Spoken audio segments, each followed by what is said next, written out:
No, you should be sweet. I'm just like trying to look at it now. Alright, so I'll clap my hands. I'll count down first, and then clap my hands, and then I'll introduce Although, it. what about like, you know how like, you know what I think is kind of cool? You know like how Joe Rogan does it, how they're always already having a conversation and then like it starts and you get the tail end of like some cool conversation. It's like, oh yeah, anyways, welcome to the next episode of Joe Rogan. True. That's some cool shit. Do it your way. Yeah, because it's for sinking. Yeah, and I don't know how to the best go about. I guess it won't matter too, to be honest. Fuck it. On that, we'll just go straight into it. All right, let's do this, man. I'm ready. I'm here. All right, we're back. We're back again for Different Kind of Genius. It's another week. I'm your host, Andre Kufe. And today with me, someone special. You guys already know that because that's how I introduce absolutely everybody. I'm not that special. No, it's because we're all different kind of geniuses. And that makes every individual special. But with me today, I got Zac Galloway. Zac, say what's up. What's up, everybody? Hey, hang on 2 seconds. Before we start anything, and no, keep this going. Yeah. You are doing a fantastic job with the show. I just need to say that right out the gate. And I'm very excited and humbled to be here as a guest today. As well as that, shout out to Liam and shout out to, is it Jack? Jack. Shout out to you, man. You guys do an awesome job putting this show together. So thank you very much. And you doing this show is inspiring me with my own. Bro, fuck. Thank you. I couldn't be any more thankful for that. And thank you for making the drive to come down as well. Like, I get it's far. It's nothing, man. First time in Geelong too. I didn't see much. Really? I only drove through, but... True. Yeah, then it's going to be dark when you leave, and so there's not going to be too much more you can look at. Yeah, no, but thank you for that. That means a lot. And especially because I think I'll get back to that. But dive straight into it because I know what you do. Tell the people what you do because that's how it's going to lead that. You gave me a little bit of motivation from you doing what you do. And I guess now, perfect opportunity to explain what you do. All right, so I do a few different things at the moment. So at the moment, I'm currently working as a legal assistant, although I'm about to start a new job and I'm going to become a tax lawyer soon. That's going to be very exciting. I'm very excited for this opportunity. As well as that, though, I have my own podcast. You can check it out. It's called Running from Comfort. It's a little humble show. I run it by myself. And the purpose of it is I've been interviewing people who live purpose-driven lives or they do something that they're passionate about. They explore it in some way, shape or form. And I just want to figure out who they are, why they do what they do, and, not too dissimilar from this show, to be quite fair. Like, we're on the same theme, you know what I mean? Mm-hmm. But then it's because it's storytelling. At the end of the day, it's just sharing individual stories. There's nothing more powerful than storytelling. And one of the things that like pisses me off, and I used to be this type of person too, when you meet someone and you're like, what's your story? And they're like, oh, I'm not that interesting. My life's not that interesting. And I used to think that about myself too, but honestly, everybody has a fucking story. Everybody has their own life experience. This is like my biggest thing. And it's like, we are all shaped from every experience that we have lived. So you right now is a culmination of everything you've been through. Nobody else has been through that the way you have or seen it through the lens you have. So everybody, including all the listeners here, has a story. And I'll tell you what, it's more interesting than what you give yourself credit for. Fucking oath, bro. And that's what I've learned from every single person that sat in that chair. And then especially how there are a lot of similarities. And I guess the only similarity is we've all had to go through bullshit to get to where we are. And it's like... It's funny how that, in reality, that's the only similarity, but it's the truth. Yeah. And then I'll never forget it. One of the big homies said it. He said, to achieve anything like good in life, you need to go through some bullshit. Oh, no, 100%. Like, what I learned and what I started really learning before I started my show was just how much, like, success is like a product of all the bullshit. It's a product of all the failure. If there's no adversity, there's no growth. That's where I formulated the name Running from Comfort. It was this whole, like, it's not a new idea by any stretch of the means. Like, but, at the end of the day, you're not going to grow unless you're getting outside of your comfort zone. And how do you get out of your comfort zone? Well, that generally involves going through some bullshit. For some people, the circumstances of their life puts them through that. And that's why I notice a trend with a lot of successful people. They have very hard upbringings. And I almost feel like, especially like in school when you're younger, like a lot of people, right, they always look up to those people that, had the rich parents or were spoiled or whatever. And they think, man, they got everything so easy. Why can't I have it like that? And like, I totally get that. But at the same time, I feel like those people are at a slight disadvantage because without that adversity, without that smack in the face from the real world, like how are they going to know how to operate in the world once they're done with school or anything like that? You know what I love about that? Mm. Just wait till I get smacked in the face. Because it's coming. It always comes. And like, because I grew up around a lot of individuals that are a lot more fortunate than I was. Mm. And so I saw that. And I also saw them getting smacked in the face and how they overcome it. And sometimes it wasn't always good. And sometimes smack in the face would be enough to like send them into a deep and dark place. Mm. But at the end of the day, like as we were saying, everyone goes through bullshit. Yeah. You're going to get smacked in the face. So when you get smacked in the face, just keep moving forward. Exactly right. And it's all about like the perspective as well, like how you see the situation that you're in. Because something I realized was when I look back at what I would call some of my adversities, right? They were just utter bullshit, man. Like honestly, it was nothing. Give us an example. All right, man. So probably one of my examples would be, oh God. All right. Let's talk about this one. All right. So my first job here in Melbourne, right? Oh, we didn't even get in that. He's from Melbourne. Oh, sorry. I'm from Hobart, by the way. Yeah. Small town boy from Hobart, right? My first job here in Melbourne, right? You know, honestly, like I'm just going to put that disclaimer. Like my life was fine, but the problem was I had myself in a rut. So let's rewind a little bit. Let's tell this story. So I've just finished uni, right? I've graduated law. What year was this, sorry? Just to give people an idea. So this would be tail end of 2017, moving into 2018. So Yeah. I finished uni. I've done my 6 months of my postgrad, right? And now we're at the point where it's like the pressure's on to get a job. When you're a young, qualified lawyer, you're trying to get your junior role. Generally, the time frame they tell you is if you're not a junior lawyer within 12 months, you'll never be a lawyer. And I'm sitting there going through my head like, am I never actually going to be a lawyer? Like, what's going on here? And, I'm at this point now, we're in December, and I've been, 5 months fully qualified. I've applied for jobs. I've gone to job interviews. Nothing, no leads, nothing. My dad's like, what's going on? You're going to get a job. Like, apply for more jobs. Like, get your shit in gear. And at this time, I was in this very depressive rut. And the other thing as well, when I say, like, I didn't really have any real problems, like, during this time as well, I had this, like, bad situation go down with a girl. And, like, I was telling myself the most negative stories about it.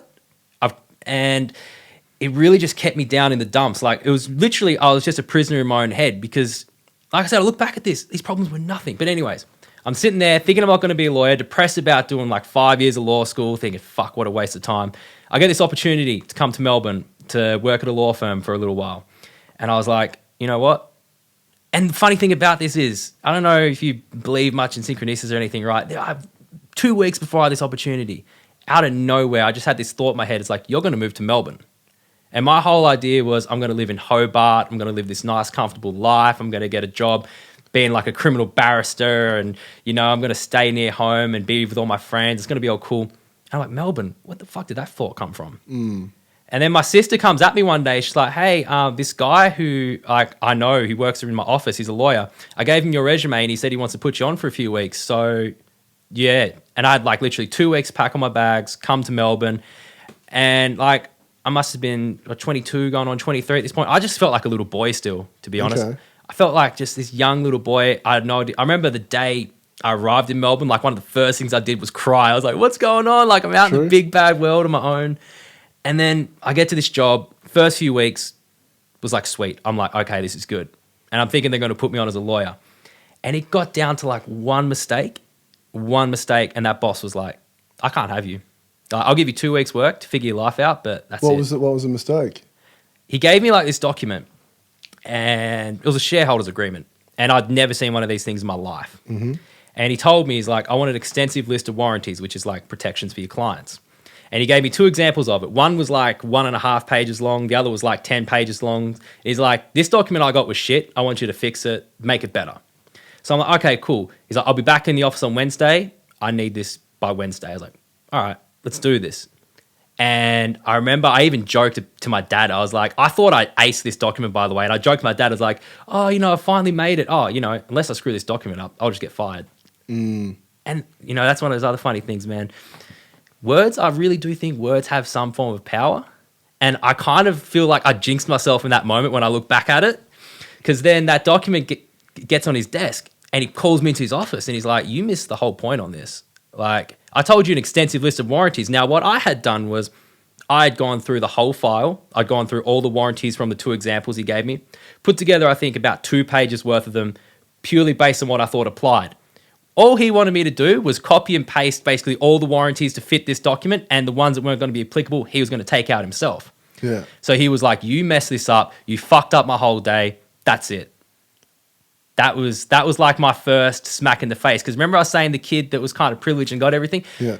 I was that in a certain way. I wasn't handed everything, but I was definitely a lot more spoiled than all of my friends. So I come from the perspective where like friends would come over to my house, they would see my house and they'd think that I was rich. And I never saw myself as like rich either. You know, my parents are probably like upper end of the middle class.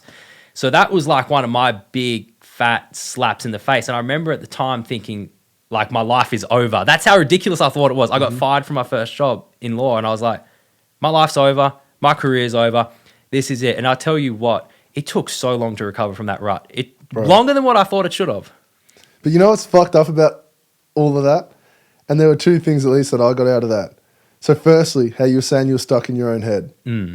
Doesn't matter who you are.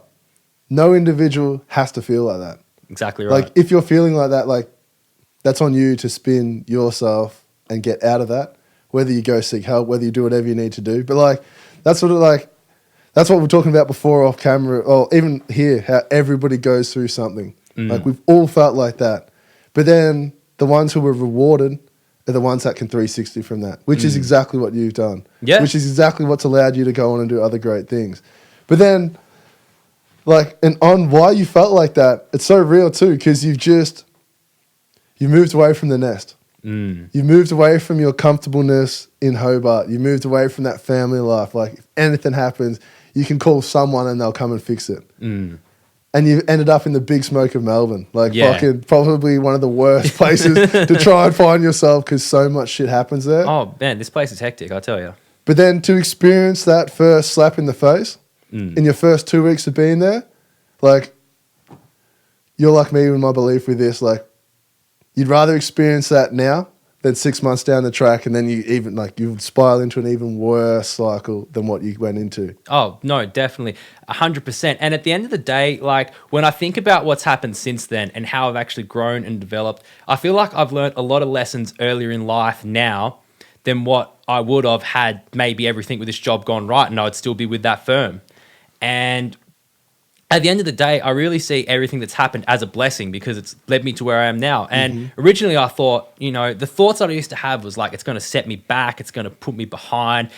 And this is one of the things I had to get out of my head. And this is something I learned. I always would kind of compare myself to like the other people I'd gone to law school with. And I'm thinking like, he's got a job.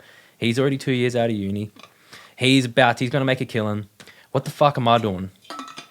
And it's like, you know, you can never compare yourself to somebody else because you got time. Like at the end of the day, you got time. Now, maybe as a graduate lawyer, there is that like ticking time bomb, right? But in the grand scheme of life, you have so much time. And if I wasn't going to get this job as a lawyer now where I'm about to start, maybe I would go into a different industry. Like those are still things I was tossing up, but I still said, no, like let's get in as a lawyer. We still got things to do there. Bro, and then like there were 2 points and I think I've forgotten the other one, but I remember the first one. But back before and how you said like thoughts become things, like that's the power of that. And if you don't have like a positive mind, like as you sort of joking about how I'm going to lose my job over this, like, and then it happens. That's why like we should do our best not to try and say things like that. And I'm really bad at it because I'll fucking beat myself up in my head and then wonder why shit won't go my way on like a normal day to day. I want to take that a step further actually. I'm trying my best and I'm still bad at this because sometimes my humor, I knock on people a little bit and I try not to take it too far, but you know how banter gets. Yeah. But I'm very conscious about what I say to other people, and at least I try to be, because like everybody you come across in your life, right? I say it as this, they're either a lesson or a blessing, right? And they're a lesson, you know, they're somebody that's done something bad to you, or, you know, a mistake's happened with your interaction with that person. So you're going to learn something from it. Or they're a blessing. They're somebody who, you know, they uplift your life, right? And that counts to everybody who interacts with you. So whenever I interact with somebody else, I'm either going to be a blessing on their life or I could be a lesson, you know. Something I say to somebody could potentially derail them. I remember I had a friend and I said something awful to him and it was just a slip of the tongue in a bad moment. And like it sent our friendship, like we weren't friends for like a good 2 years when this happened. And that was really eye-opening for me. And I really think what I said affected him, and I never meant it to. So like you really do have to be careful with like your words and how you speak with people and how you interact with people, because I mean, like you don't want to ever be too careful, but you know, it's that old saying, it's like if you've got nothing nice to say, don't say it at all. I know what you mean. But then I guess it's like, that's just where a little bit of thought helps. Like if you actually like think about the words you're going to say rather than just blurt them out and then deal with the consequences. Well, that's why I always take a second, especially when I'm interacting with somebody that I don't usually interact with, to be sure of what I'm going to, not be sure, but to at least have thought about what I'm going to say. Because I've done that in numerous times, and every time I've done that, it's got me in a lot of trouble.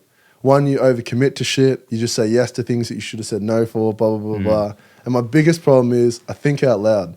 Yeah. So like I will speak, and as I'm speaking, I will think about what I'm saying, but only to people I'm comfortable with. And it's a good thing sometimes, but it's fucking so dumb at other times because it's just like, what am I doing? See, when I was younger, I used to do that a lot. I used to just blurt out whatever was on my mind, and I remember I used to get these reactions from people, especially like even when I was maybe too young to understand the impact of what I was saying, and like I'd be like, well, what's the problem? Like, what's the matter? And then later in life, I started realizing, oh, when I say these things, I'm offending these people. But like, quick shout out here. Shout out to Toby. I'm going to force you to watch this, by the way. Shout out Toby. He's one of my friends, right? He lives around the corner from me. He comes over a couple nights a week, and he's probably one of the only people where I'm completely unfiltered around. So it's like, I'll think out loud when I'm with Toby because I know ain't shit I'm going to say going to offend him. German, so nothing offends them. True. No, but that's like, it's interesting though, because I still do it. Like there are heaps, like even just then, like that was literally the prime example of it. Like went to say one thing, but kept thinking as I was saying it, and it just led me to that door.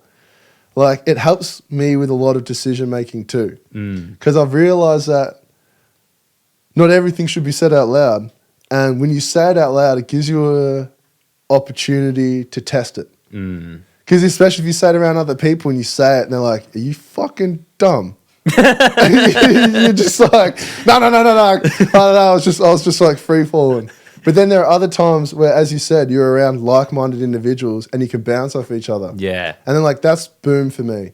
Like he was the first guest we've ever had on, and he's one of the many people. I've got a few people in my life that I'm fortunate enough to do that with, but he's one of the people when I say that sort of stuff to him, he can recognize what I'm doing and keep his mind open enough to try and figure out if there's something of value in what we just said. Yeah. And like it's sick because some of the best ideas come out of that. Like that's honestly how this birthed. Like me and Boom were talking, like thinking out loud as we're talking. I was like, yeah, I want to do a radio, I want to do all this shit. And he was just like, bro, it's 2018, like just do it. And I was just like, that's true. And well, the rest is history. Here we are. Yeah, I think I was listening to a podcast. I think it was Ed Milat. And he was talking about when he started his show, and it was like he was talking to Tony Robbins, and he's like, I don't know how to start a podcast. And Tony Robbins was like, record shit with your phone, upload it to the internet. Literally. That's how simple it is. But then like, it's that simple, but it's not that simple. Oh, fuck no. Insecurity 101. If you want to face all of your insecurities, start your own show where you talk shit. I guarantee you start to learn like, oh my God, like even like I released an episode today, man. I tell you what, every time before I upload, it's near like paralyzing, man. Bro, I say this shit every week. And like Liam's a testament to it. Literally, it'll be 10 to 7 Wednesday night and I'll be calling him. Not really listening to what he's saying because I'm trying to upload it as well. But I'm talking to him and it's like literally thinking out loud to him. But like I've done this enough where he knows it. And he'll literally be like, shut the fuck up. Post it and chill. And I'm like, nah, he's like, just post it. And then like, that's the beauty of everything now. You can edit it. So even if you do make a mistake, like, oh yeah, in my show, biggest insecurities, fuck. Sometimes like, I'm with a guest, right? And I don't know, like I'm getting a lot better at this now, but especially early on, like my mind would sometimes wander a bit, or I'd be thinking about my follow-up not realizing my guest is about to go for 2 more straight minutes before I get to ask my question, and then I get lost. And especially in a few of my earlier interviews, like I had to do a lot of cuts because it's like before I ask my question, I'm like, sorry, and then True. like yeah. It's interesting that you cut that out because that's one thing that we try to do here. Like, I just let it happen. Like, if I stutter on what I'm saying, like, fuck it. Like, if I don't properly put out the message that I'm saying, I'm like, oh, well. But then, one, it makes it easier come editing. Yeah. And then, two, I think it's important because you see how far you've come. Like, and I like looking back at that and seeing the progression, seeing how you've gotten more confident in what you say. You've gotten more confident speaking into a microphone, being recorded. Like, all of that just doesn't come instantly. Yeah. And if you were to tell yourself it did, like, you're lying. Well, I don't know, man. Your first episode, you did pretty well. I'll say that. Bro, I'm going to, fuck. It sucks that we're on here to say this, but there's so much, like, the truth to that episode, that day was a fucking nightmare. So we were supposed to record at, 12 o'clock. Setting everything up and shit. We had no idea because we've never done this before. Start setting shit up and I'm like, it's going to take a while. So 3 or 4 hours pass. We finally get everything set up. We go to plug in the microphones. And keep in mind, they just come brand new. I've literally cut the seal and shit. Plugged them both in. One microphone doesn't work. And I'm just like, the fuck? And I've organised for Boom to be here. I've already wasted 4 hours of his time. So I was like, nah, I'm finishing this. Called a homie. Big ups to Jaron. Drove to his house in Ocean Grove, which is all the way down the coast. So 40 minutes away. There and back. Picked up a microphone, brought it back. So now by this time, 6 hours have now gone past. And we're trying to get comfortable and we're trying to get ready. And I was sweating bullets. Fucking bullets. So it's the only episode that I'm wearing a t-shirt in because I couldn't have worn a jumper because it was just disgusting. It was there was, I don't know if it was nervousness or anxiousness, or it definitely probably was. Oh, definitely. But then I wasn't in the best headspace at the time, so there were a lot of other things underlying that as well. But that was the fucking hardest thing I've ever done. And not only that, we randomly grabbed shit and put it everywhere. There was a fern there, a fern here, just for no reason. You're just like, this will look cool. Yeah, well, it was so empty that we just had to grab shit. And we didn't have enough shit to grab where we're just and at this point, all the boys upstairs were just randomly buying plants and shit. So I just walked in all their rooms and was like, yep. You know what's a good takeaway from this though? What's that? You did whatever it took because, I mean, you think about that, everything was fucked up. You did the extra drive, the extra 40 minutes just to get the microphones. You're kind of feeling bad. You're kind of sweaty. You're kind of anxious. You're kind of nervous. But at that point, I don't know, man, some people might have quit at that point. And you're just nah, that's true. Got to do whatever, man. That's true. And look where it's taking you now. What is this? Going to be episode 18, is it? Literally. Episode 18, man. And I guess there's a lot. Then that's one of my biggest problems is I don't really reflect. And that was something to reflect on, I actually pushed through that. And I learned a lot from it because then you can imagine for the next week's episode, shit was on point. Everything had been tested, everything, we'd made sure everything was set up even before the guest got here. And it helped me so much because it just meant I've never,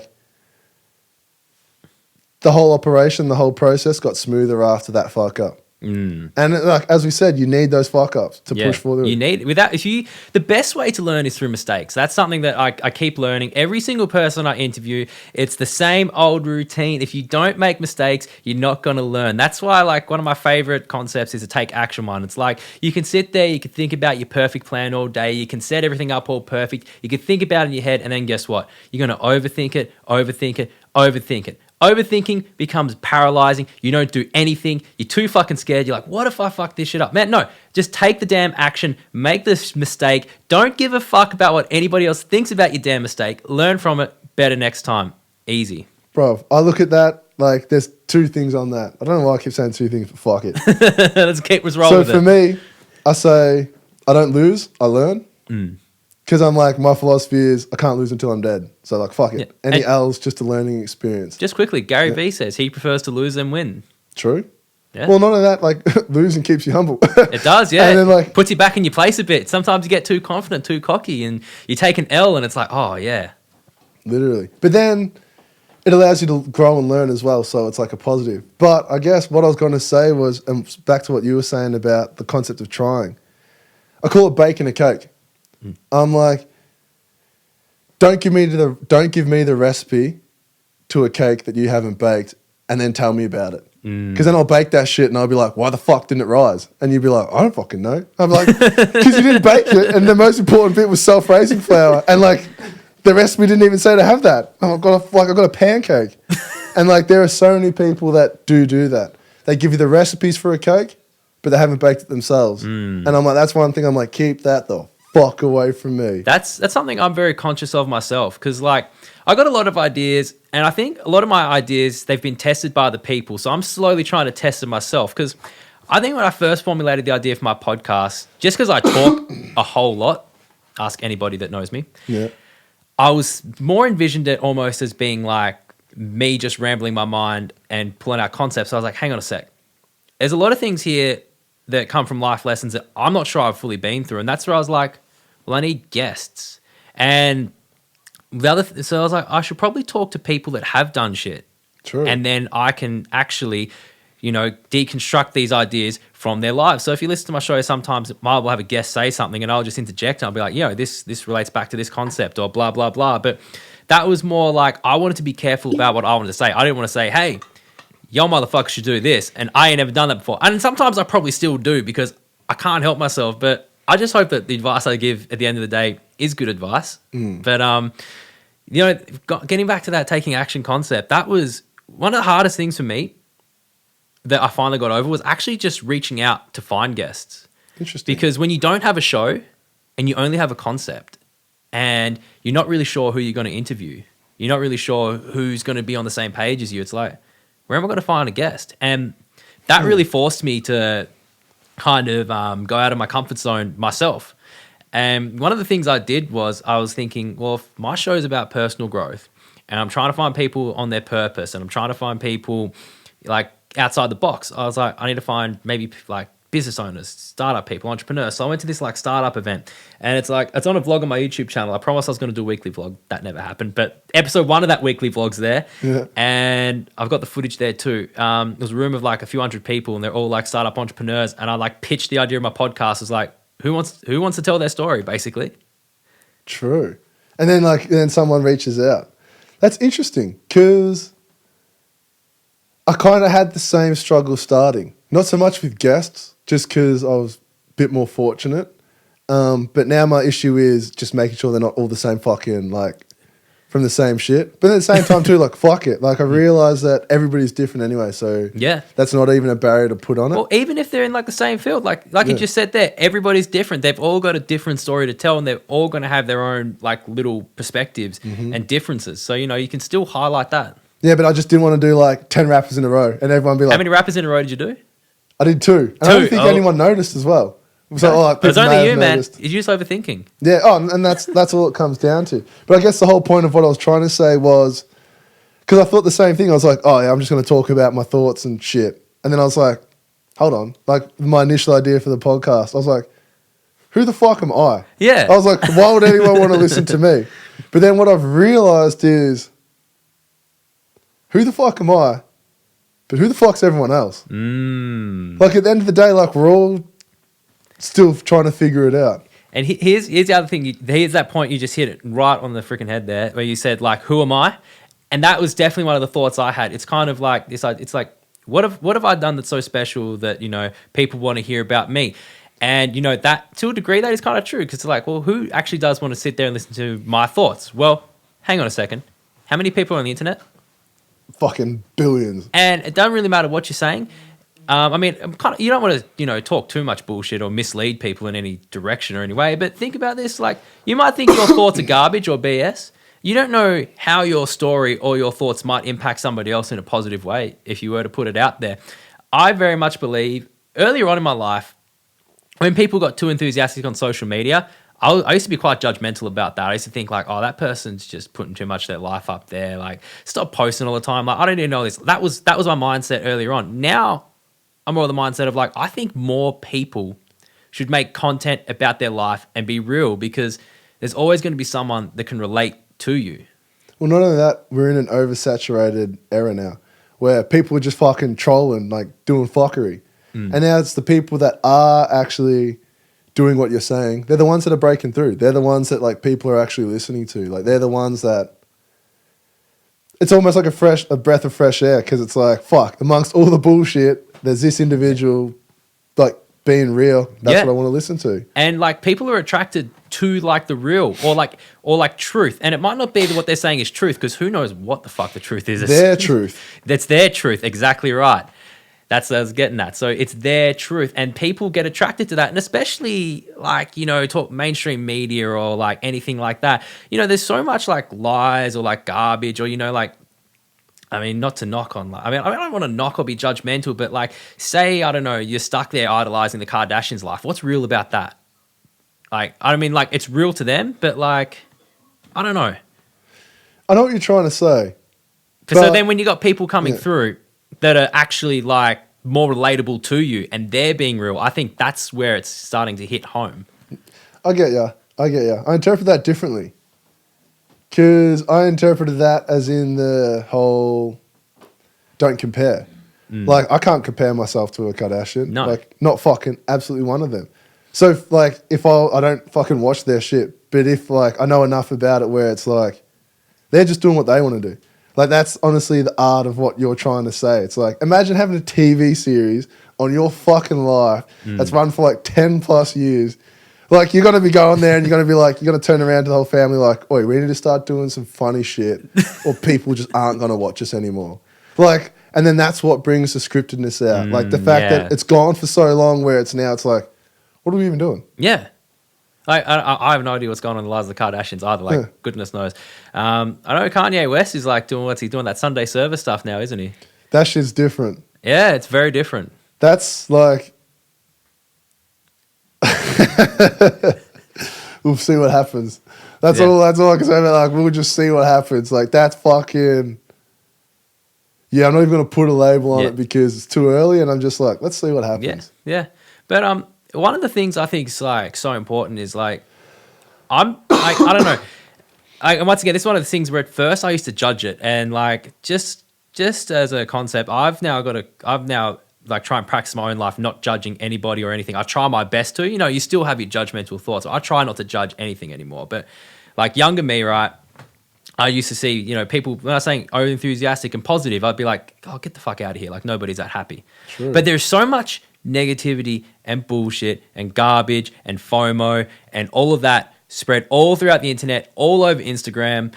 And it's like people are constantly just being plugged full of like either negativity or a jealousy of somebody else's life, or they're on Facebook and they're reading news articles that are just aggravating them all the time. And it's like, we live in a world where everybody's exposed to so much information, and most of the information that people are exposing them to is affecting them negatively. So I think there is this real big importance that there is like actual positive content out there in the world, and there are people, and there are those over enthusiastic motherfuckers being super positive on their Instagram, trying to uplift people because like, you know, you're a product of your environment, but you're also a product of what you put into your mind. And if you're constantly feeding yourself with negativity, you're going to stay negative. Yeah, so, bro, like that like makes complete sense. And that's like, that's one thing I tell youth. I'm like, if your environment's shit, like the only thing you can change is your interpretation. And then like, because that's $1 million trick. Like, fuck. And then not only that, comes back to like, one, no one gives a fuck. Two, we're all going through our own shit. And so if that's the case, if you're in a shitty environment and all that's bad, like that's on you. Like you have to be the one that sets the change. Like you, not sets the change, but be that change for yourself. Yeah. Because that same thing will affect the trust fund baby who's both his parents own 10 mil each, or the one who's both his parents are smacked out. Like same shit. But it's on that individual. And yes, for argument's sake, some people might have better access and shit.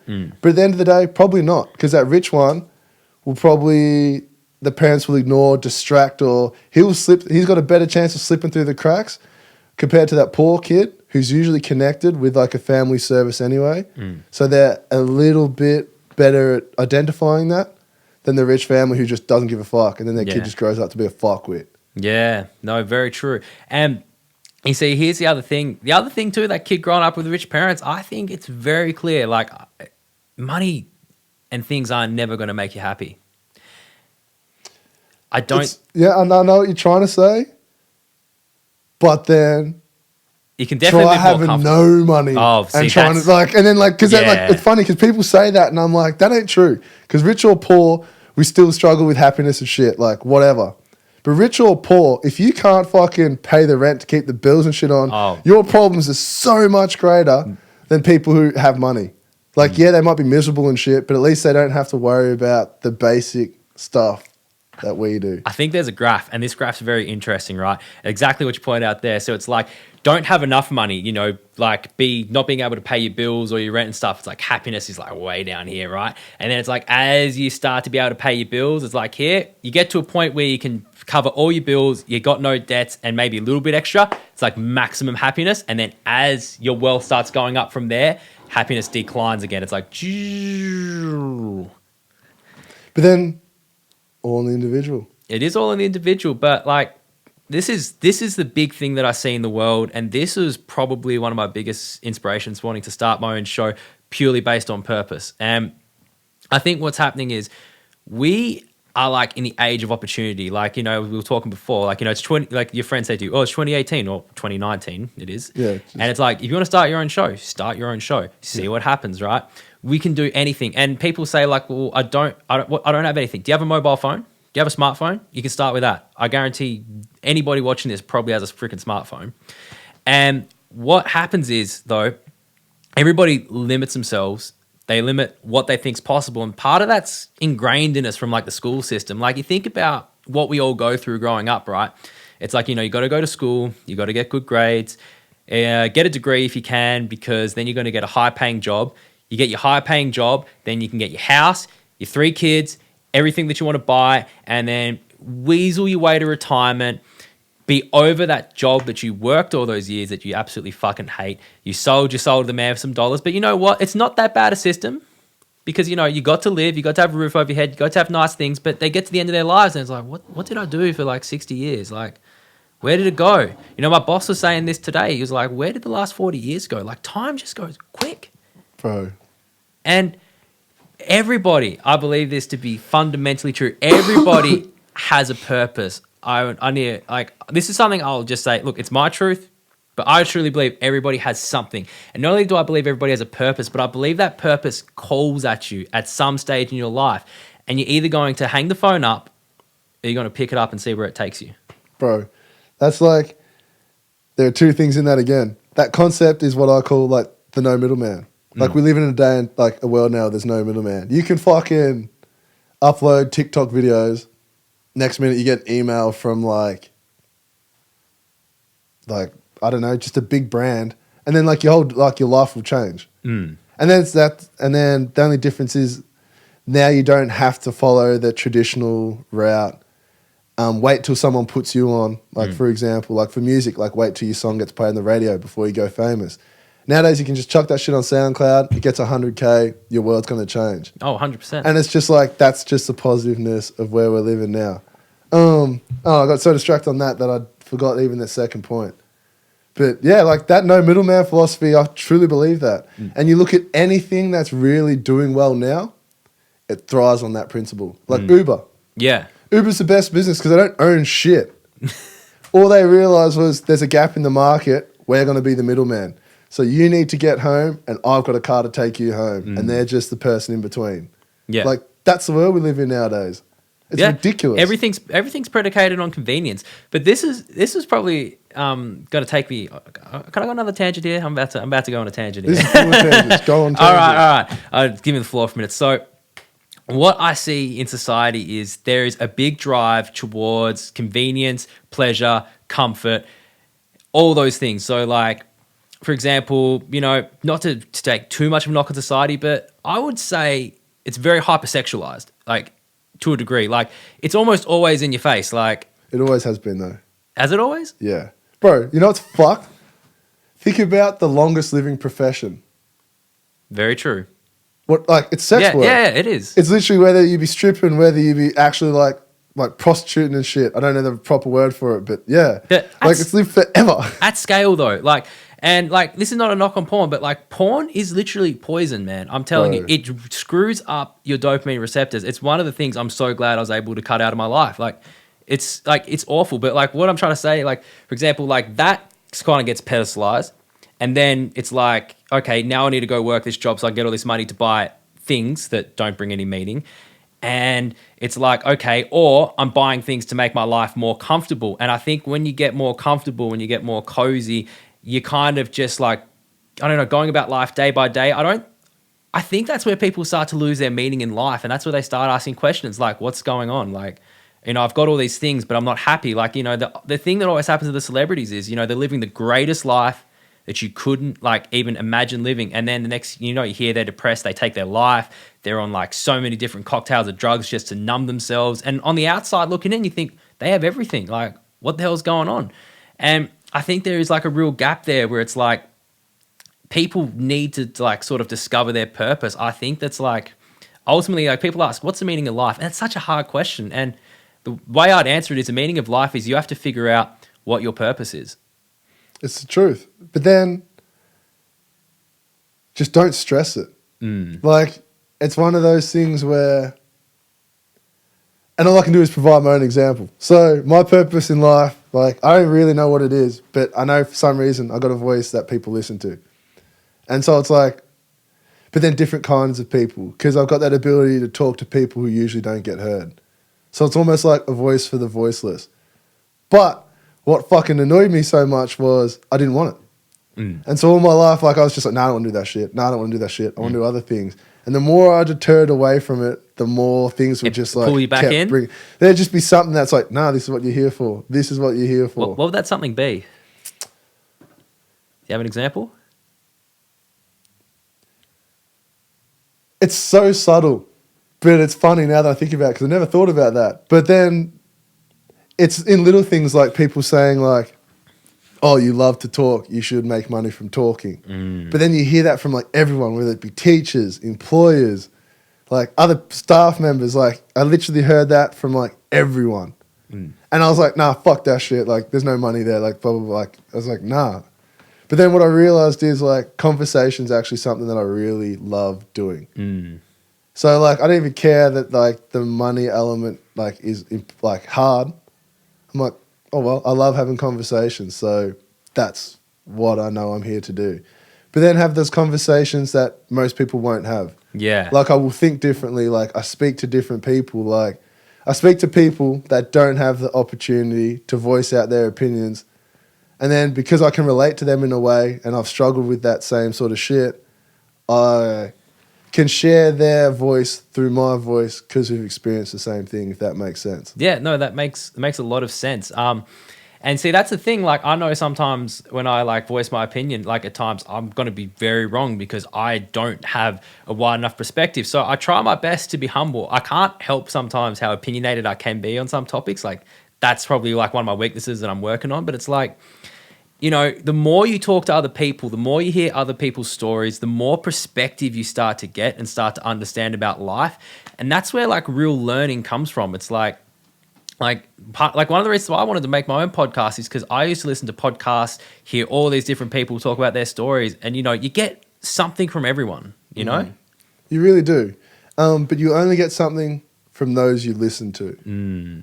And because that's another thing, like in the world we live in today, like, fuck, everybody's saying some shit, but you're not listening to everybody. Like, there are certain people that when they speak, I listen. And I don't even know what that is. Oh, I guess it's energy. Like, it's the reciprocated energy. Like, they're wanting to listen to me, I want to listen to them.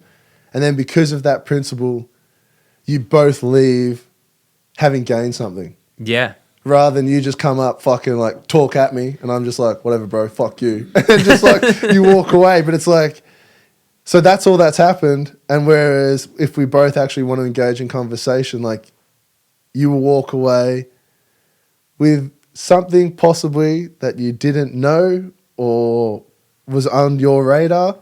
Like the opportunity to learn. Conversation provides an opportunity to learn. Yeah. No, was it Jordan Peterson? Is one of the, I think it's one of the chapters in 12 Rules for Life, and it's like assume the person you're talking to knows something you don't. And what I think it's so funny. I think I've learnt that through life that most people do. Ready, bro? Think about this. Think about like your mum talking to you. It's like when she's caught you doing some fuckery, like, and she'll walk in and she'll be like, "Now, Liam, why is there like paint everywhere?" I got no idea. It's like Liam's getting thrown under the bus here. Yeah, I know. Like, as soon as I said that, I was like, "Fuck." But then, like, and then, yeah, so you're talking to somebody that already knows, and you're just trying to pretend like they don't know. Like, it's a dumb principle. It's like they know that's why they've asked about it almost. Especially in that situation when it's a parent and, like, a kid. It's like, your mum's not dumb. She knows you fucked up. She wants you. You know what it is? They're providing you an opportunity to admit. Yeah, that's all it is. That you don't know or like that you do know. You just learnt that on that train of thought there, didn't you? Yeah. I saw it on your face, man. I saw the light bulb. Yeah. But then like that's like, as I said, sometimes I think out loud. So it's like, that's what happens. I have this thing where like sometimes I never really process a thought properly until I articulate it. But I have this other thing. You said way earlier, and I wanted to bring this up. You said like sometimes you say something out loud to test it and someone's like, "You dumb?" Yeah. Like sometimes I have this great idea in my head and I think, "Oh, that's fantastic. Like I don't want to say that to someone." And then as I start to speak it, I'm like, wait, where am I going? This is all over the place. Like I can't articulate. I'm fucking dumb. Like yeah, like in my brain, it's like the most coherent train of thought ever. I'm like, this is great. And then I'm like, ugh, verbal diarrhea. And then that's why I test my ideas sometimes out loud. Because, and that's the thing that people maybe might not acknowledge. And it's definitely something that I never used to acknowledge. But when I'd have a thought or an idea in my head, of course I think that's the fucking best thing in the world. Oh, yeah. And then the minute I say it out loud, I'm like, I'm fucking dumb. And it's because I've made the opportunity to say it out loud. Like, you almost have to be confident about it because you're saying it out loud. And to me, that just tests. I'm not trying to get a gauge of if other people think I'm dumb, because at the end of the day, like, I don't give a fuck. Like, I'm like, whatever. Like, I'll make dumb decisions and I'll make right decisions. But it lets me test how confident I am in my idea. Yeah. Because if I'm able to say it out loud, that means I'm pretty much about at execution stage. And if I'm able to say it out loud and it makes sense to somebody else that I'm talking to, I can probably do it. And what I say by that is, I can't remember where I read this, but there's something about how if you can explain your idea to a child and they understand it, it's a good idea. And I was just like, huh, it's kind of very true. Yeah. And on that note, so like when you're a content creator, I almost think you have to learn to become irrationally confident about whatever your idea is, because like that's the only way you're going to get over the hurdle of ever like putting your content out there. Like, did you find that with yourself at all, or? Like, you really have to own your shit. Yes and no. I think that comes back to experience, and I think me and you have grown up very differently. So that was something like when you were originally saying how like you compare yourself to others, etc., and you judge others, etc., etc. For me, like I was the one that was judged. I was the one that people would always be comparing me to this. So I never did that because I was like, I don't like it when you do it to me. Why the fuck would I do it to you? And then, so what I've realized is, and I tell this to Liam all the time, any idea that you have, just tell me and we'll try it. Yeah. Because there's no harm in that. And then not only that, how do you know if it's a shit idea without trying it? Exactly right. It comes back to the whole baking a cake. It's like... you got to bake the damn cake. Yeah. It's like you can read a recipe, but it's like it ain't going to do shit until you bake the cake, and then you've realised what you can do next time to make sure it's proper. Yeah.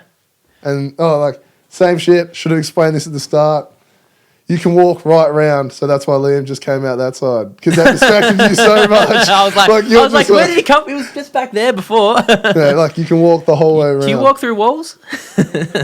Sometimes. But you know, it's just got me thinking. I'm trying to figure out where this sort of judgmental like mindset I used to have came from, because I tell you what, probably before I was a lot more judgmental. Like when I grew up, man, I got bullied heavy. Like, a lot of people don't know this.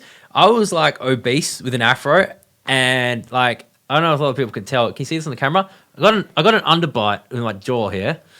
And like, one of the things I distinctly remember in high school was this kid drawing this picture of me, right? This fat guy, afro, had lots of acne at the time, like pimples. And like, sometimes like I'd just be sitting, like my jaw would just drift. And in this picture, my jaw was like out here. And he somehow got that hung in the fucking classroom. And I had to see that every day. I'm like, and like the teachers just didn't even acknowledge the fact that that was a picture of me. And like, oh man. That would have beat you up. But then you know what's really weird about that? Why did that lead you to judging other people? I don't know. Like, I definitely went through a stage where I became a judgmental person. Is that because you were judged? Maybe. And then, interesting. Because I've never thought about this before. Because, and like, I was judgmental in a very weird way. Like, you know, I never thought I was like better than other people. But when you judge other people, that's what you're doing. You're thinking, anytime you judge somebody, you instantly put yourself on a pedestal. That's what I've learned. Like, it was funny. The first time I heard this was like Gary Vee, and he's like, if you want to stop judging other people, if you want to stop judging yourself and being insecure, stop judging other people first. And then when you stop giving a fuck about other people, you stop giving a fuck about what they think about you. And that gets rid of insecurities. And then what really brought that full circle for me was I was reading my good old Bible, a book not a lot of people read these days. And I get it. Everyone has their own opinion on the thing. But Jesus, in his own words, he said, like, the measure that you judge other people will be thrown back at you. Now, your more traditional Christian will say that in the sense of, like, if you judge other people in that manner, one day God's going to judge you like that. And who knows, maybe it could be like that. But it also is very practical at the sense that, like, when you judge somebody else, that now becomes the pedestal of, like, okay, if I just judged you because you couldn't, I don't know, walk up that flight of stairs, I best be able to walk up that flight of stairs and do it, like, in a breeze. 100%. And it's so weird. I had, like, another weird little light bulb moment there. And it comes from that same book that you said. And so many other people have said it to me in my life, but I just never understood it. Like, not now. But because to sit here and say that we don't judge anybody, it can be impossible because there are times where you're like, fuck that, fuck him, blah, blah, blah, blah, blah. But instead, what's probably the better thing to maybe do is judging a decision. And like the Bible says it, I think, I don't even know, I could be fucking wrong. But it's like in how you don't blame the sinner, you blame the sin. Yeah. It's like if I judge, say, Liam, not on his appearance, but on like a decision he's made, that means I don't rule Liam out, but I can just be like, yeah, that was a poor decision. Yeah. And instead of me just calling like an individual dumb, it's like, no, that was just a dumb decision. Like that doesn't mean that individual's dumb. And that goes back to the whole idea of like, you know, you don't know what anybody else has been through. You've not grown up in their lens. So like, you know, you don't know if like that person who's like a drug junkie was abused as a child. And that's the reason why he's on the drugs all the time, because he's trying to numb that pain. You never know when that's the case with somebody unless you actually sit down and have a conversation. And then that comes back to where, you know, you really do learn through conversation.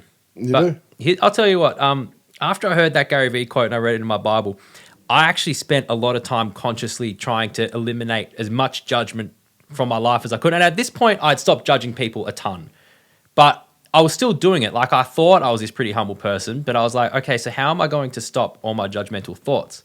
So I went through like this mental process of every time I was said something I thought was judgmental or had a thought that was maybe judgmental, I'd try, like even if I couldn't stop myself, I'd take inventory and be like, you're being judgmental there. You're judging that person. And it was at a point where like I'd be halfway through a thought and I'd be able to stop it. I'd catch it out just like instantly. And it really started making me feel like a lot more free. And I felt my insecurities just start to go away because it was like I didn't care what anybody else around me was doing. And then I no longer cared what anybody else thought about what I was doing. I was like, I can just do whatever. Like, bro, that's what opens up the ability to do. And it's just like, and it helps because the minute you do that, then you don't start becoming aware. So I'm a big energy person. Like I believe like focus your energy. Wait, Liam, do you want to tell him to turn that down just a little? Yeah. So, like, your energy is very important. And if I'm spending all my energy on judging others, like, what the fuck am I doing with myself? You're wasting your energy. And then, so, like, that's why I was so happy that I was able to articulate that, as in, I'll judge I'll judge a decision or a behavior, but not ultimately that whole person. Because then that will allow me to keep working. Like, otherwise, like, if I did that to myself, like, I'd beat myself up so bad. Yeah. And it's the truth. And then I probably do that to a degree. Instead of judging myself as a whole, I'll judge stupid decisions. And it's like, that's probably one thing I need to improve on. But judge the decision. No, judge, like, the behavior and not the person, and it's much better. Yeah, because the other thing too is, like, a lot of behaviors that you might judge, they're ones that, like, there's things you, like, fall into as well. Like, you know, something that, you know, like, one of the most common judgments you'll hear people cast is, like, homeless people, like, oh yeah, he's on the street because of drugs. It's like, well, you don't know why he's on drugs. You don't know if he's even on drugs. He may only be on drugs because being on the streets is so fucking shit. And could you imagine if you were sleeping out in the cold, getting rained on, people disrespected you? I've heard, you know, spitting on you. Like, bro, it's so much worse than that. Oh, probably. And then, like, I do a lot with homeless people. So, like, I, like, have an understanding of what they're all like. And I've had similar situations. Like, I've pretty much been there myself. And then and then I said this in the Nas episode, the only thing that's stopping us from being homeless is not having one good friend. Like, bro, if shit hits the fan and you get fucking tossed to the curb and you don't have one good friend you can call, you are fucking spend the night on the street. You're done. Not done. Never say the word not done. Yeah, no, very But you are spending that night on the street. And then that's where it all comes back to the individual again. It's up to you on how you go to deal with that or whatever you're doing. Yeah.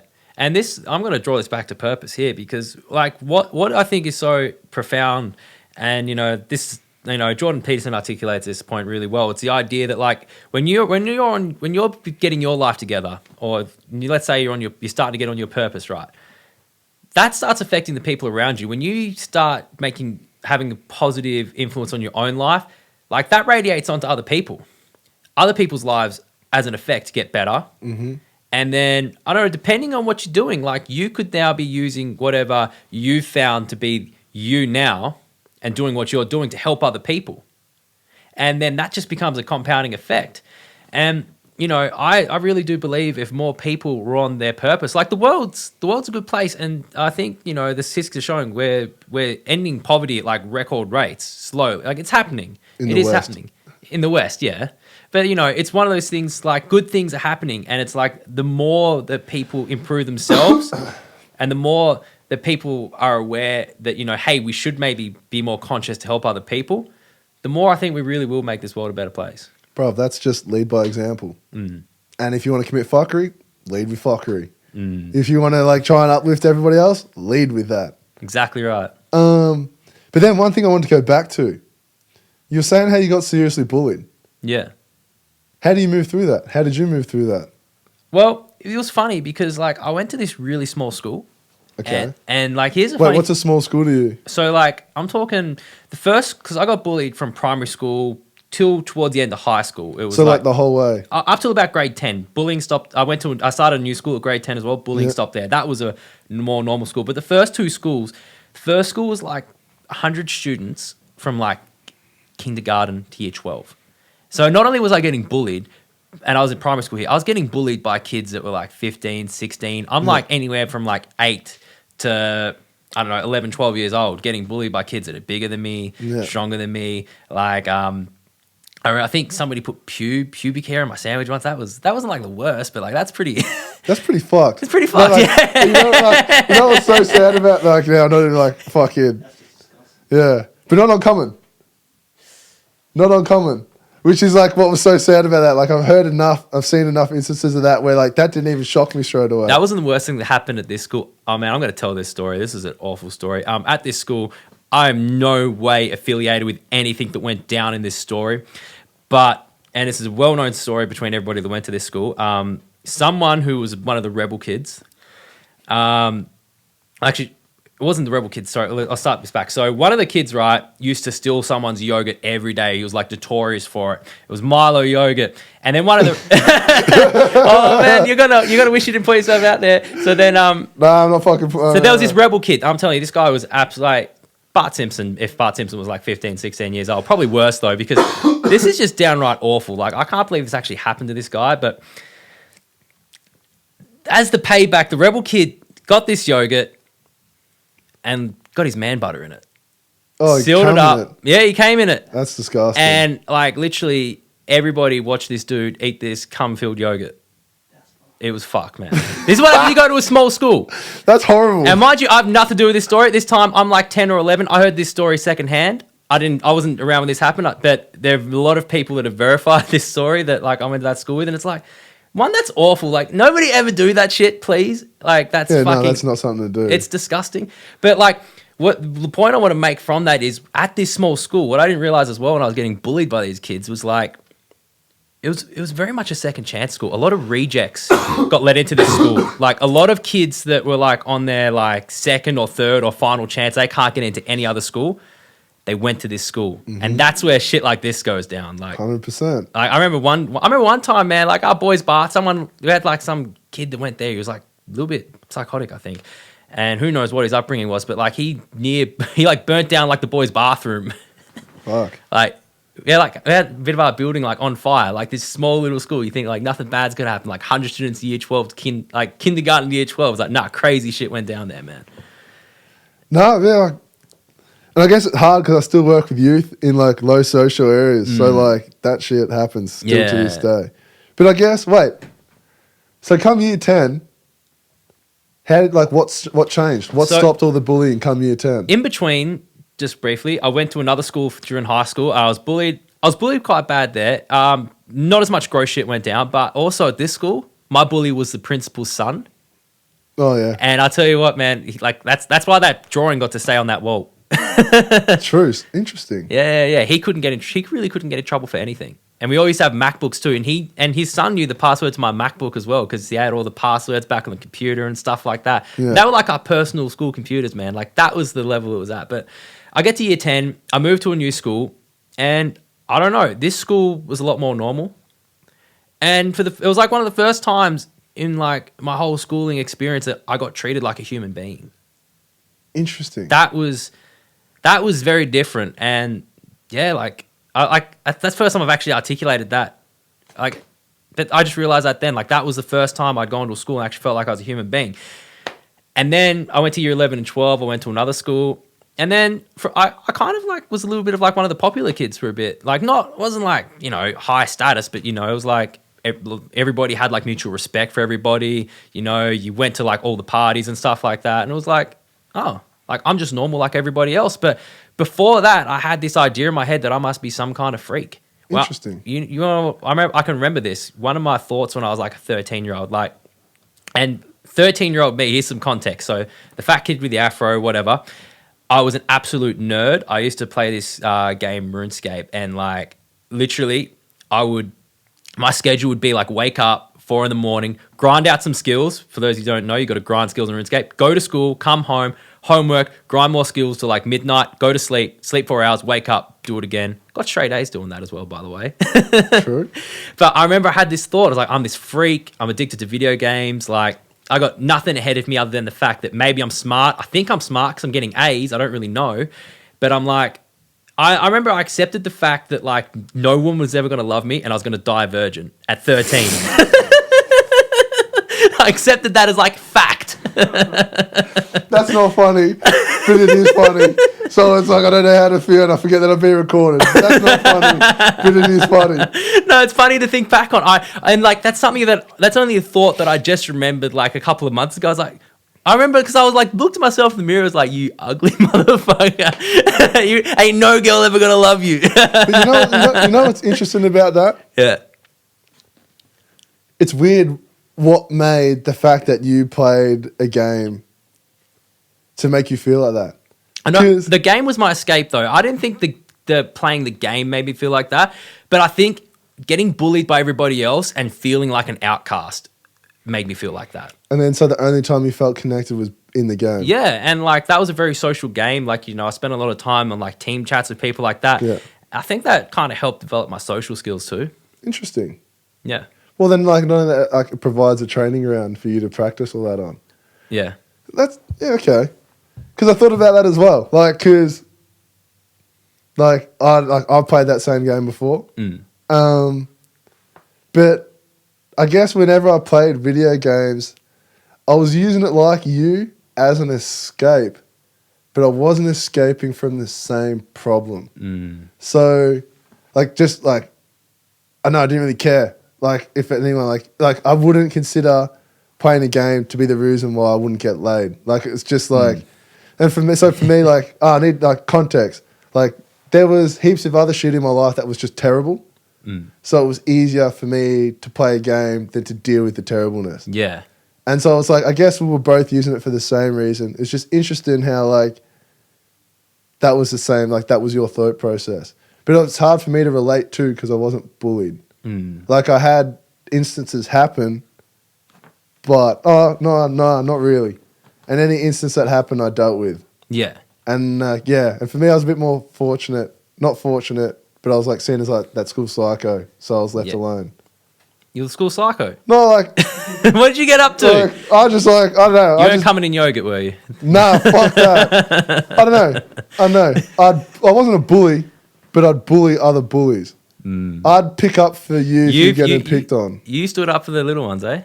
Not the little ones, but like the ones that couldn't defend themselves. Yeah. And I guess the only reason I learnt that was because I had instances with the bullies where they were like, I'm just easier not to fuck with. Interesting. Yeah. You know what else I reflected on though? And that was, even though I was bullied, right? There was at least 2 kids at that school that got bullied worse than me. And this is what's horrible, man. When other kids would bully them, I'd join in on the bandwagon. And I think back on that, I'm like, I think that was just me trying to fit in because I didn't feel like I fit in at all. And like, when they would start bullying those kids that got bullied worse than me, that was like my opportunity to finally like join in with the crowd. To see like you're one of the cool ones. Yeah. Interesting. Because that's a complete parallel. Because I'd be that situation where like I'm the only one not saying shit and I realize everyone's saying something and I'd flip it. I'd take the heat off them somehow. Like I'd like either redirect it back to like the bully and be like, call him out for some shit that he's done. Yeah. Instead of like adding to that. And I think that because I was maybe a bit more secure about myself in terms of bullying, like I was like, no, that's like what we're doing is kind of fucked up. And then because I would stand up for the people that were being bullied, they would come and speak to me at later times and like tell me about how that was like really like how that helped them. How they were like, fuck, it's really bad when you got like 20 boys like fucking picking on you for some shit. And as soon as one cunt says something, like they all kind of just like stop. And it's like they were thankful for that. And because I got enough of that feedback, it made me continue doing that more. And then like I guess the negative thing about myself was there were times where I could have done it earlier, but just the fact that I did it, like that person like had a bit of respect for me. You got to be brave to like stand up for the person that's getting bullied. I'll tell you what. Well, now I'm going to have to tell the fucking story. Oh, yeah, go on. Yeah, so like in year 7, I went to like a real shit school. I'll never forget. Fucking the first day of year 7, we had PE. And this kid that was a bully put someone's shoes in the toilet. And I heard they were my shoes. And I'm fucking dumb as, because like I just left school, went home and shit, because I'm fucking fuming. And I realised all my shit was dry.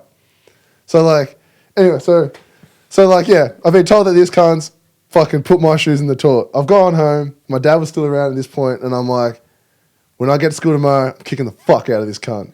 And my dad was just like, no, like, I'll clean your shoes and shit, like, they're all right, like, they don't smell like toilet, they don't like smell them, like, da-da-da-da. And I was just like, just wasn't having a bar of it. I was so angry, I was just like, nah, doesn't matter what anyone said, like, I'm going to deal with this.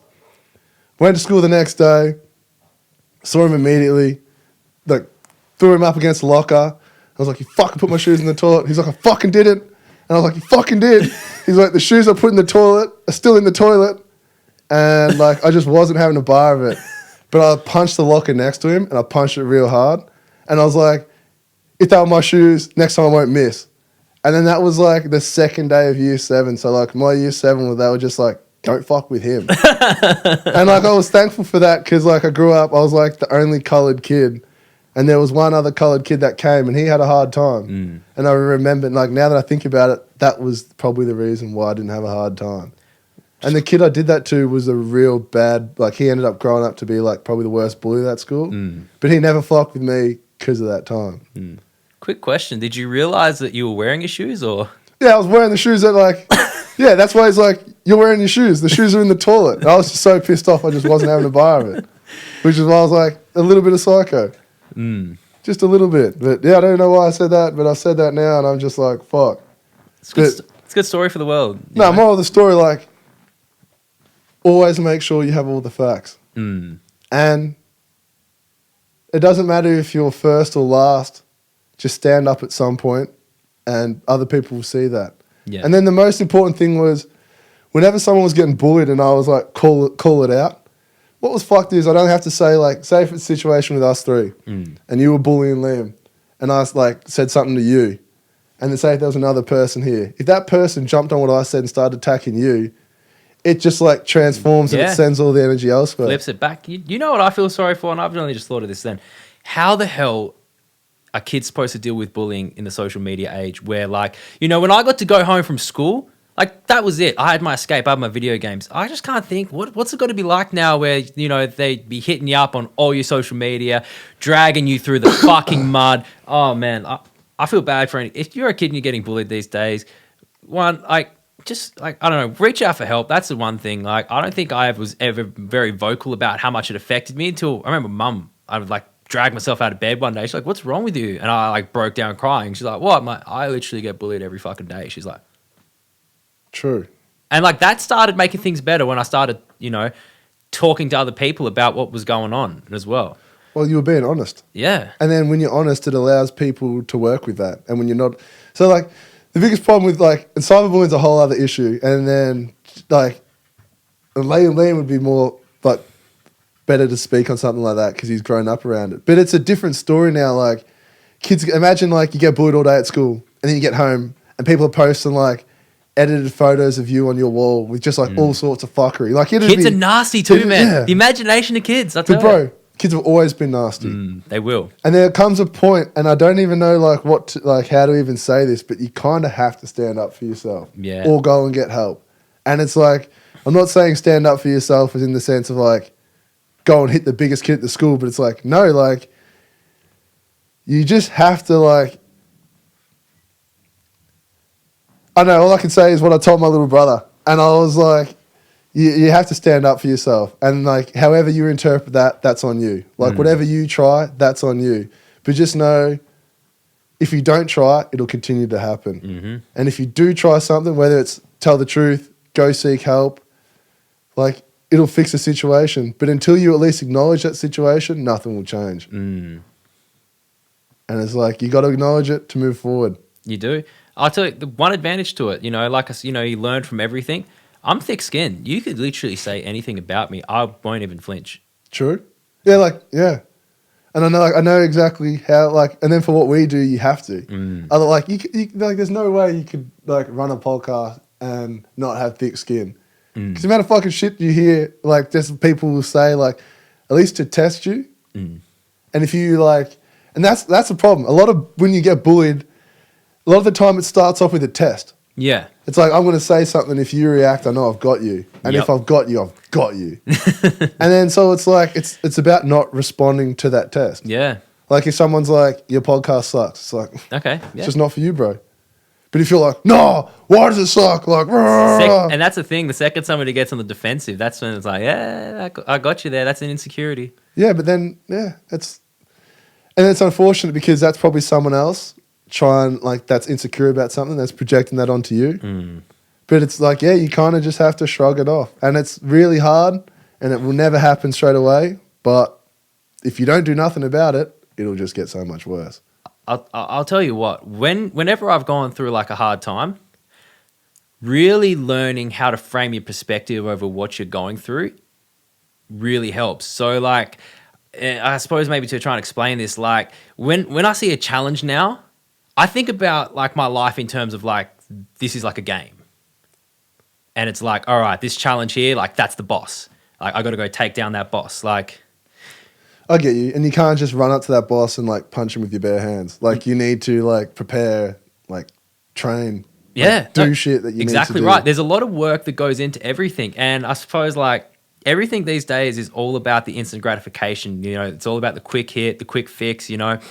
And a lot of people neglect putting the work in. And that's like the most important thing for everything at the end of the day, including like getting through your challenges. Like getting through your challenges is hard. Getting out of a rut is so difficult. Like, I mean, literally, I spent a lot of last year in a rut. It's hard. Mm-hmm. Getting out of a rut is probably one of the hardest things you can possibly do.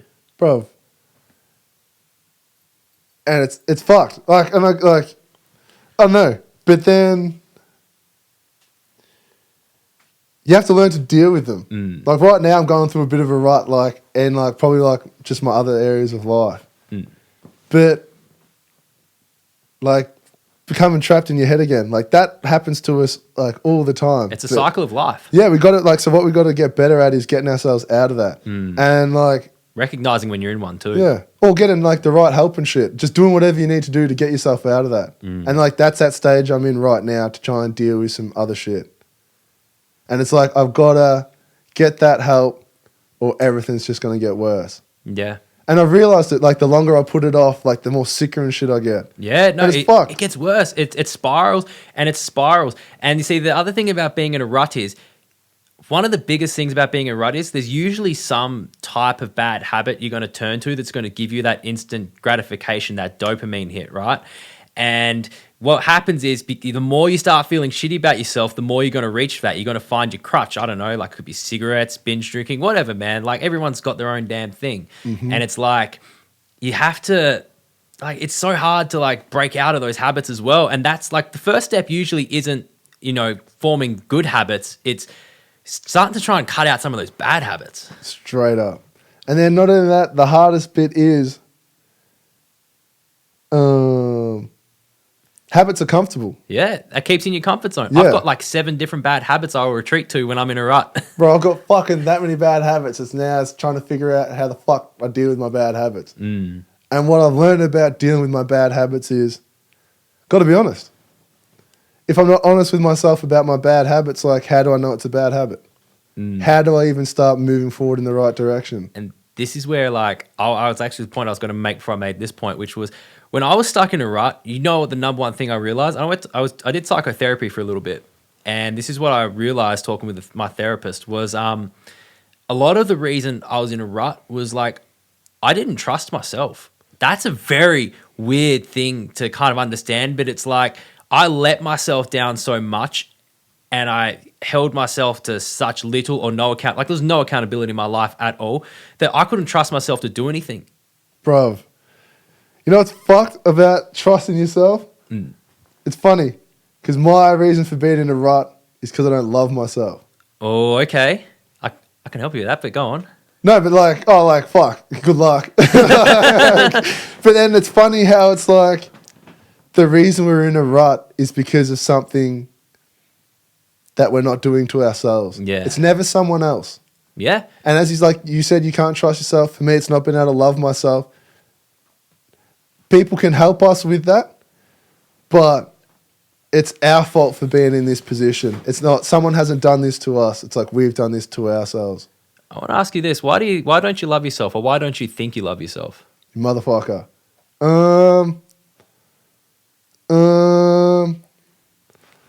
There's going to be a cut here somewhere. There's going to be a cut here somewhere. No, like, I'll leave it. I don't give a fuck. Because I wasn't showing love as a kid. You weren't what's showing love as a kid? Yeah, man, I was around a lot of evil as a kid, and I didn't see love. So now when it's coming to a point of like even when I say love myself, I don't even know what the fuck that looks like. And like every cunt's like, fucking love yourself. I'm like, I don't understand what that looks like. See, when I said I think I can help, because I had to learn to do this myself, and learning to love myself like fully is only something like that's only something I've kind of really come across in the last couple of months, and it goes back to this whole non-judgment thing, because when I rewind this back to the whole non-judgment thing, right, what it comes back to, for me at least, is that as I stop caring about everybody else, right, I realize, well, the reason they do X is because Y happened to them when they were younger, and it's like, well, you know what, I'm just going to accept that person how they are. And when you start accepting other people for exactly who they are, regardless of their faults and their flaws, one of the things you'll start to recognize is you're just as flawed and as faulty as everybody else. And as you start to accept other people, you start to accept yourself. And so the hard thing about learning to love yourself is really actually being able to embrace who you are. And that can be hard, especially, because we're doing this podcast thing, right? Yeah. And, you try to hold yourself to a high standard, and sometimes you hold yourself to a high standard. And, that's good because it'll keep you productive. But when you fall short of it, you beat yourself up. If you beat yourself up, you're going to be very negative on yourself. But if you accept yourself and go, I'm not going to let it faze me. I'm just going to get it done eventually. And you kind of just take a deep breath and you kind of have to let go. Yeah. Oh, bro. This is stuff that's easier said than done, but it's a process. But the other thing too is I don't know. Do you spend much alone time with yourself? No. That's and that's so. Nah, so I guess to explain what you're saying, which is what I said before about the whole judging. Don't judge. Don't blame the sinner. Blame the sin. So my reality is, I know I've done a lot of fuckery. Yeah. And only I know that. And I judge myself too harshly for that. And then I still judge myself too harshly for that. Where even now when I do good shit, I still judge myself too harshly for that because of all the bad shit that I've done previously. Yeah. And it's at what point will I have done enough good shit for me to forget about the bad shit? At no point. You just have to let it go. Yeah, which is what it comes down to. Yeah. And then you have to just accept the fact that you were a different person when you did the bad shit. You've grown up, you've changed now, and you did those bad things, and it was I don't know what they might have been, but you have to sort of just look back at it and say, I did a bad thing, but I've learnt my lesson. And you have to forgive yourself. And I don't know if you did wrong by somebody else, maybe, it might be a process, reach out, hey man, I did this to you and I'm sorry. I had somebody that used to bully me, reach out to me a few years on Facebook and was like, I see you doing really well these days, and I just wanted to say I'm sorry about the past. And I was like, hey, no problem, man. Water under the bridge. True. I get ya. No. I think forgiveness. You have to You have to be able to forgive yourself. That's the thing I forgot when I was mentioning the loving yourself thing. You have to be able to forgive yourself. And I think that's my thing. I don't forgive. Do you forgive others?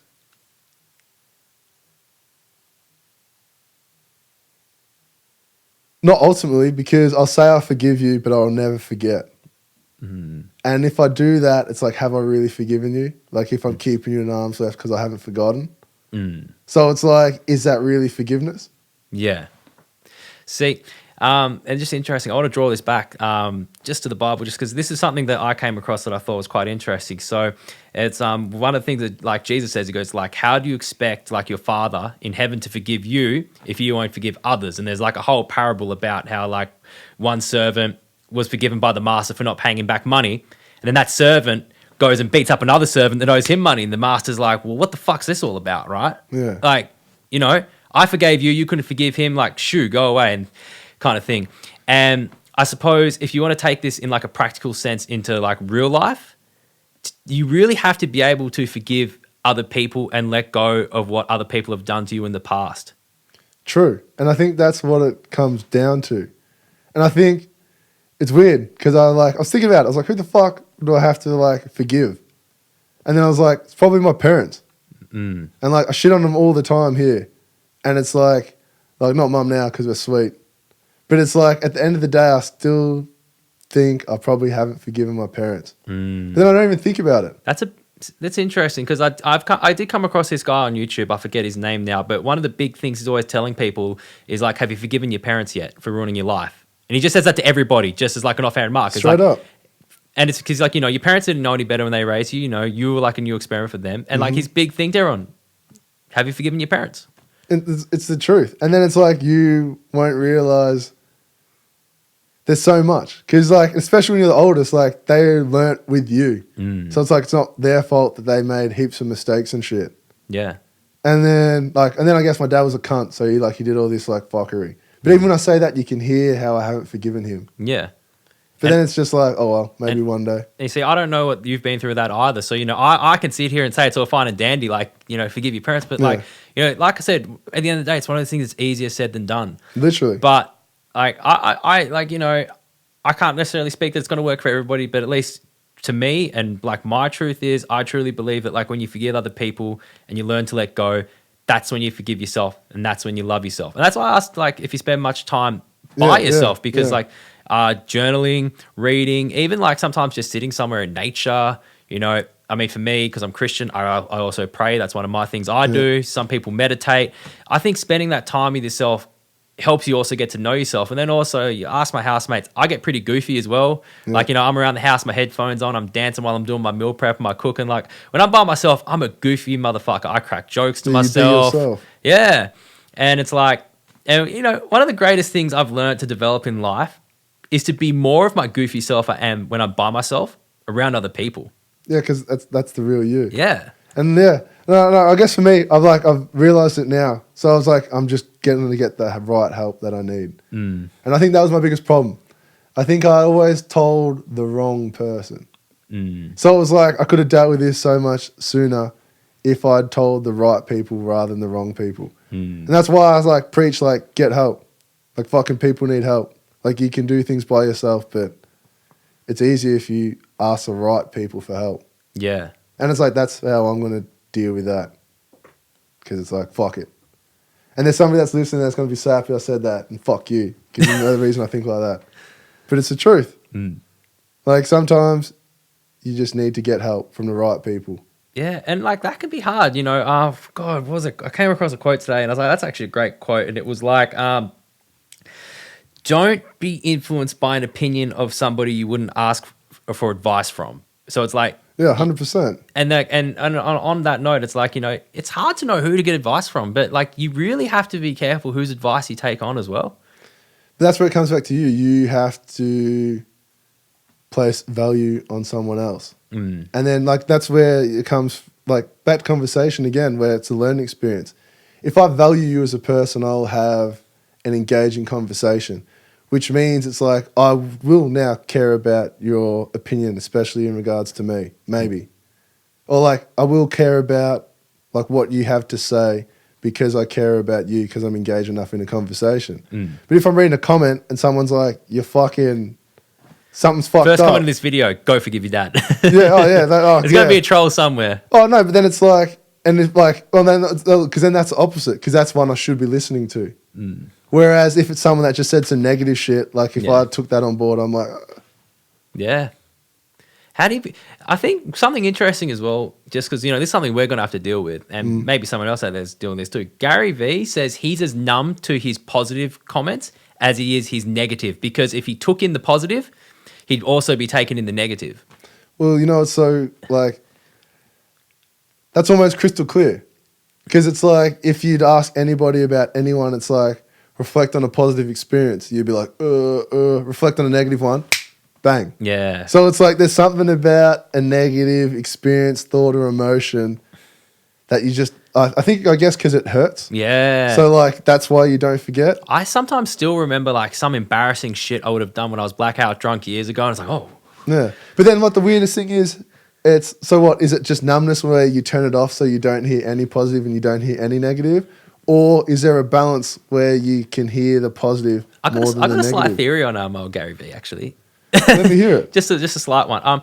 Actually, I've got two theories. Can I mention both theories? Mention both theories. Both theories. So my first one is Gary Vaynerchuk is a Christian, but he doesn't realize it, because all the advice, not in the sense that, like, I don't know, he's a Bible sort of believing one. I don't know what he does in his personal life, but all the advice that he gives out has, like, biblical roots. Like, if you go through, like, a lot of the stuff Jesus taught, it's a lot of the stuff he's teaching. And I heard someone actually ask him a question saying, I think something along the lines, I think it was at that Melbourne event, I can't remember what it was, but he tried to mention to Gary, like, do you know you're, like, having, like, a spiritual influence? Like, it's almost like the wisdom he's spitting is, like, spiritual type thing. You know what's so funny about that? And I guess it was because, like you said, Christian, it's sort of like And then like my head went, ugh. But then I realized like it's more or less that like universal law. Yeah. Because like the 10 commandments, like Biggie Smalls flipped it and came up with the 10 crack commandments. Yeah. And it's like both of those are like 10 serious commandments. But what Gary Vee does is he talks about like universe law. Yeah. So like what he says, it's like stripped back so far where it's like if you have any thoughts about the universe, like this is why this would sort of do this. Because otherwise it's like, how the fuck does all this shit exist? Yeah. And I guess I don't know what you'd call that because it's not like the Christian way of looking at it. It's a weird thing, but you know, one of the other things I find very interesting, you know, you talk about the commandments, right? Like Jesus said, like the two most important commandments, right? Love the Lord your God with all your heart, your soul, and your mind. That is the first, and equally as important is to love your neighbor as yourself. And like it sounds simple, but like I've thought about this so much, and it just gets like so freaking deep. Like the more you think about it, so like.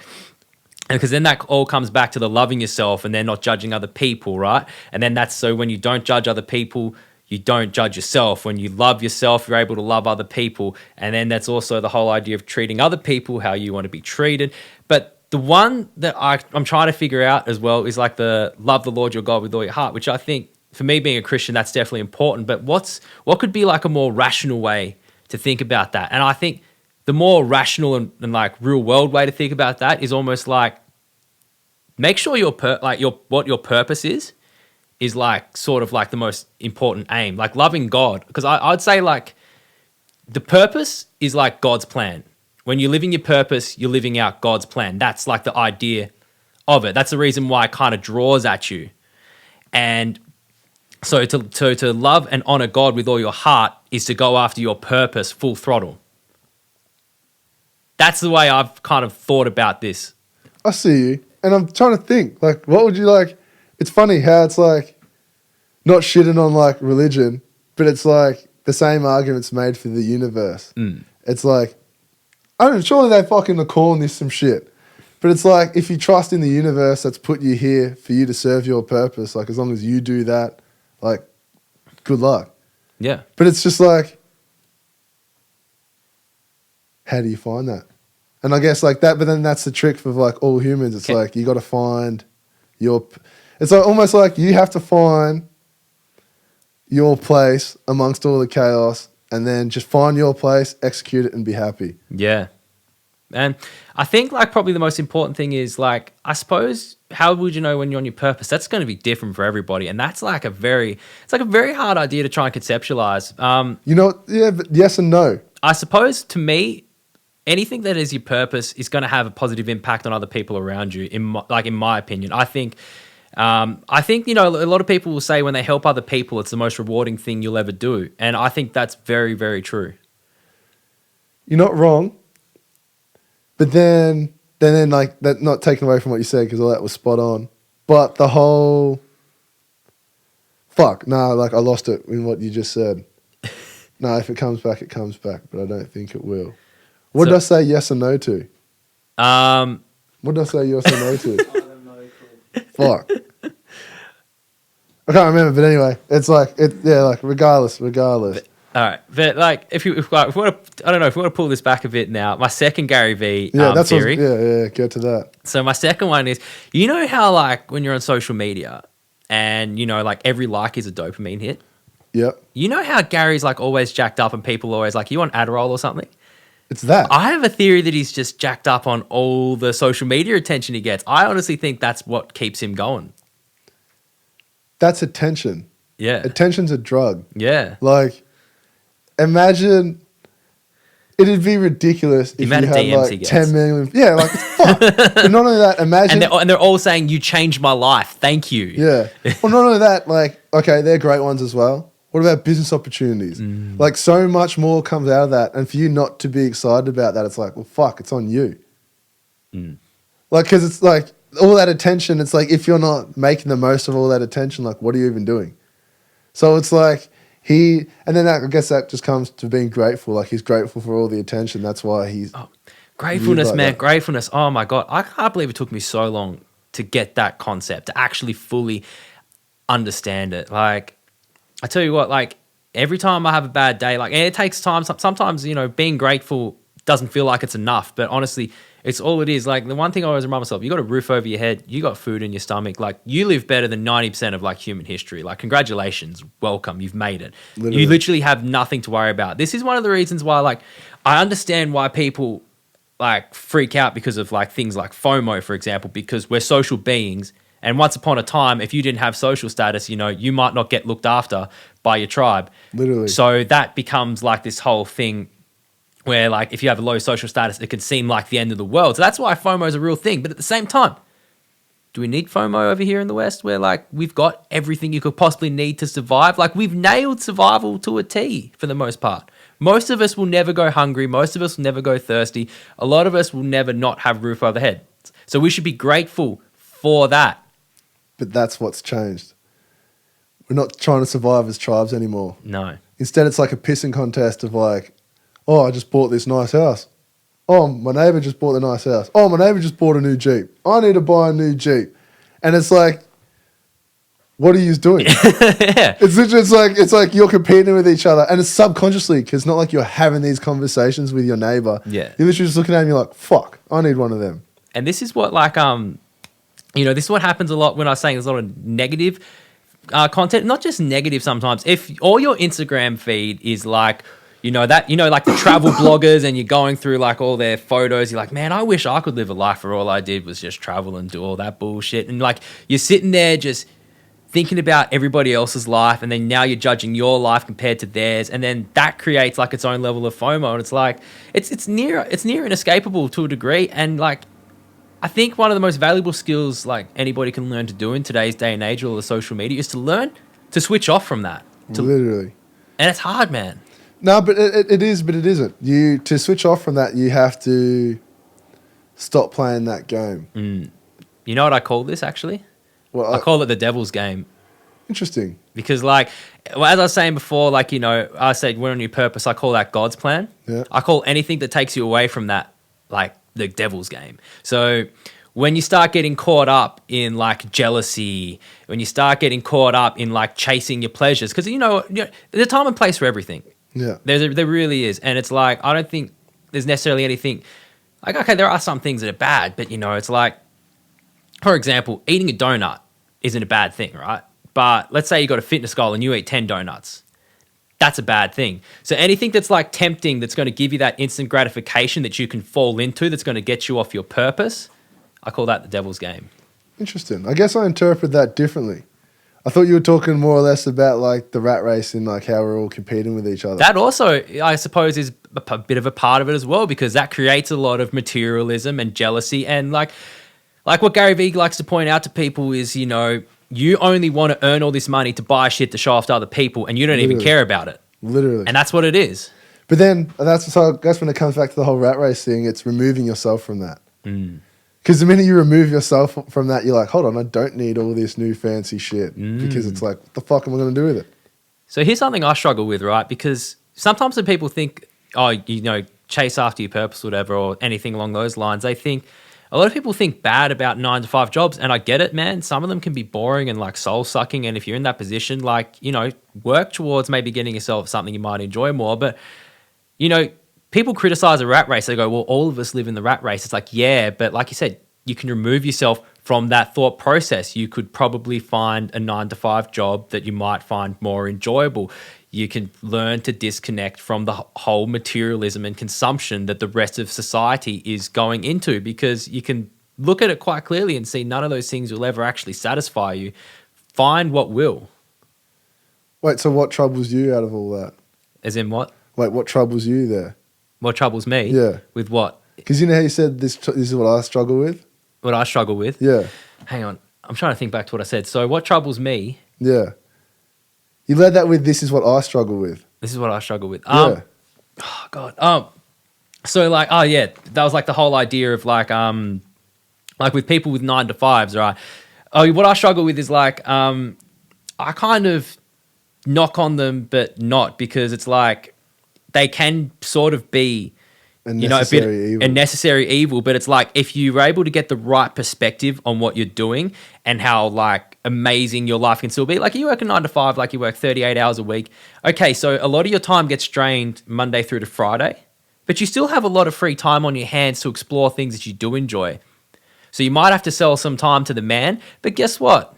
That is an absolute blessing, because once again, you probably got a roof over your head, you probably got food in your stomach, and you can probably afford some nice things that you like. But don't get stuck in the trap of thinking that buying more nice things is what's going to make you happy. Discovering yourself and doing things that you love is what's going to ultimately help you to be happy. You need actual satisfaction, not just instant gratification. I see you. And I get and I understand what you mean now. Like you struggle with, do I need a 9 to 5 or do I not need a 9 to 5? Yeah.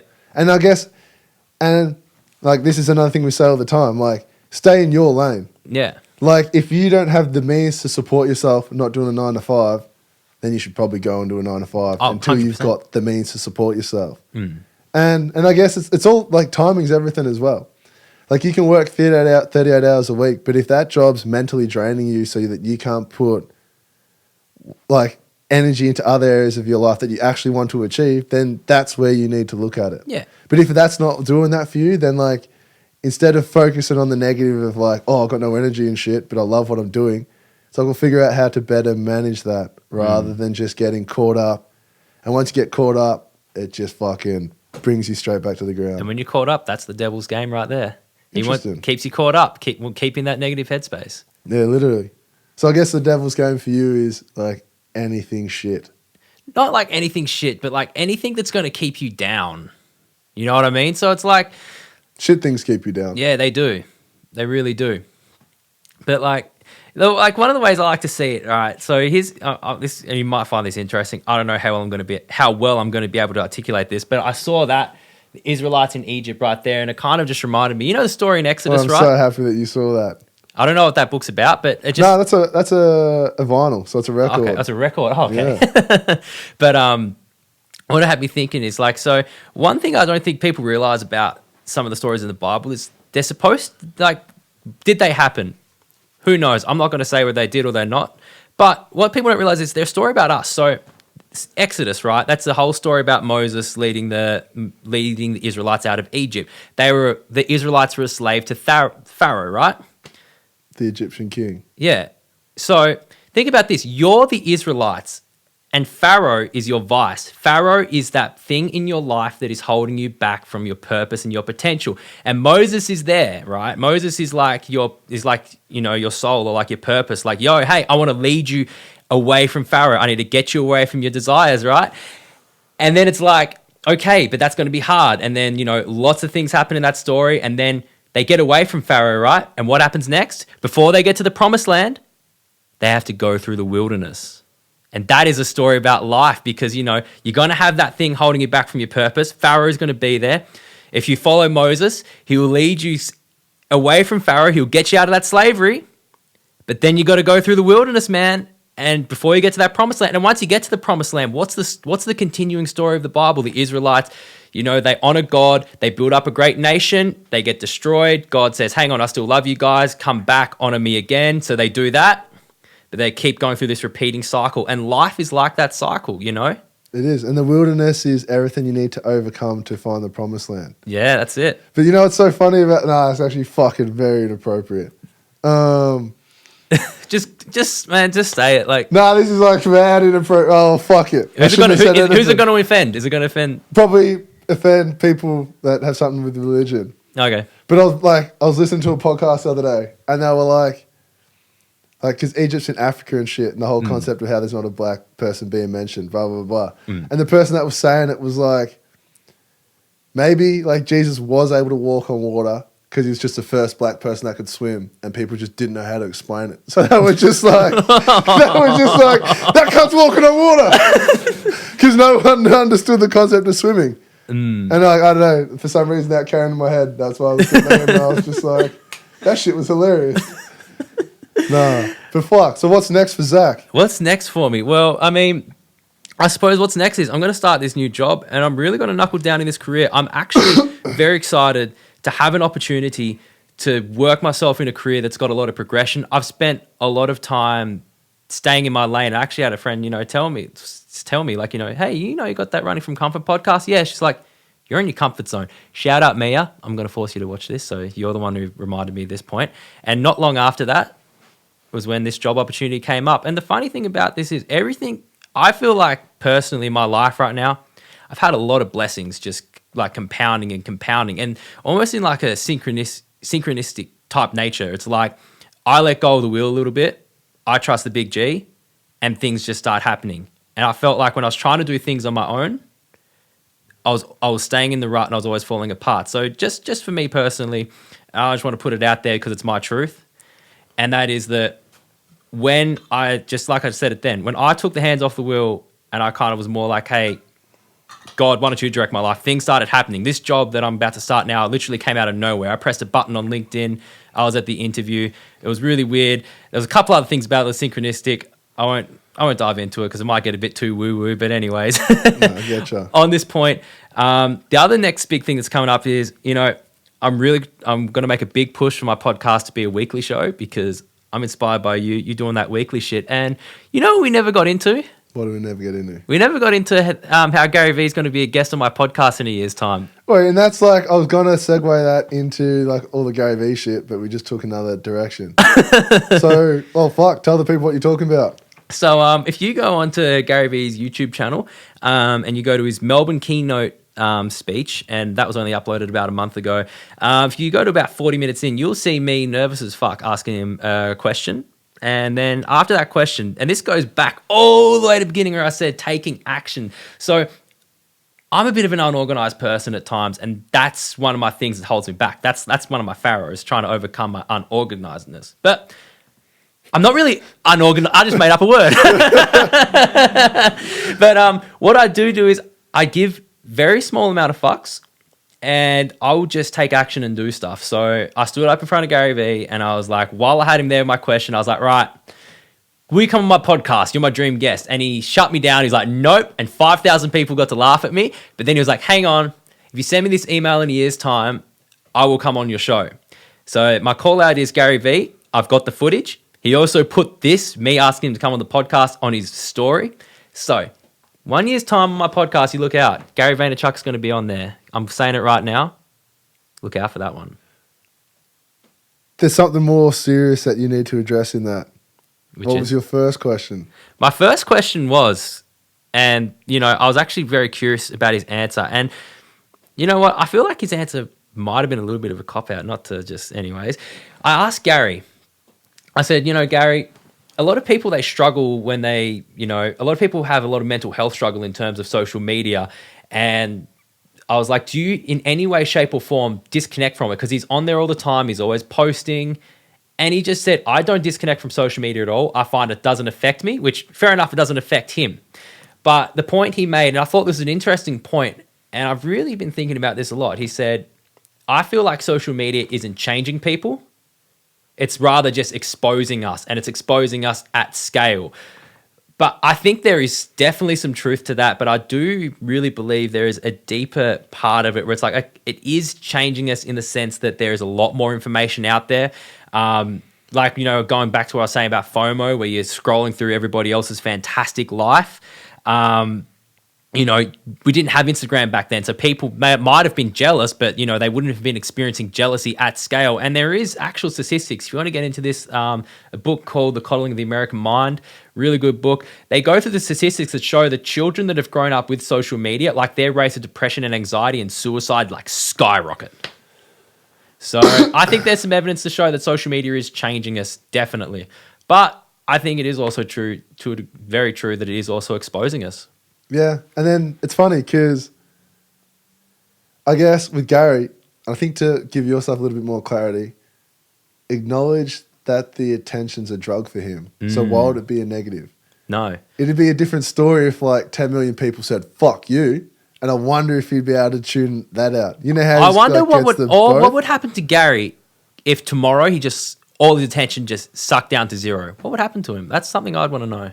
Hard to comprehend in the world we live in today, though. But I get what you mean. And then also, and why I like the rates that are so high. well, we talk about comparing ourselves to people and shit when that's all we did when we were at school, like for some.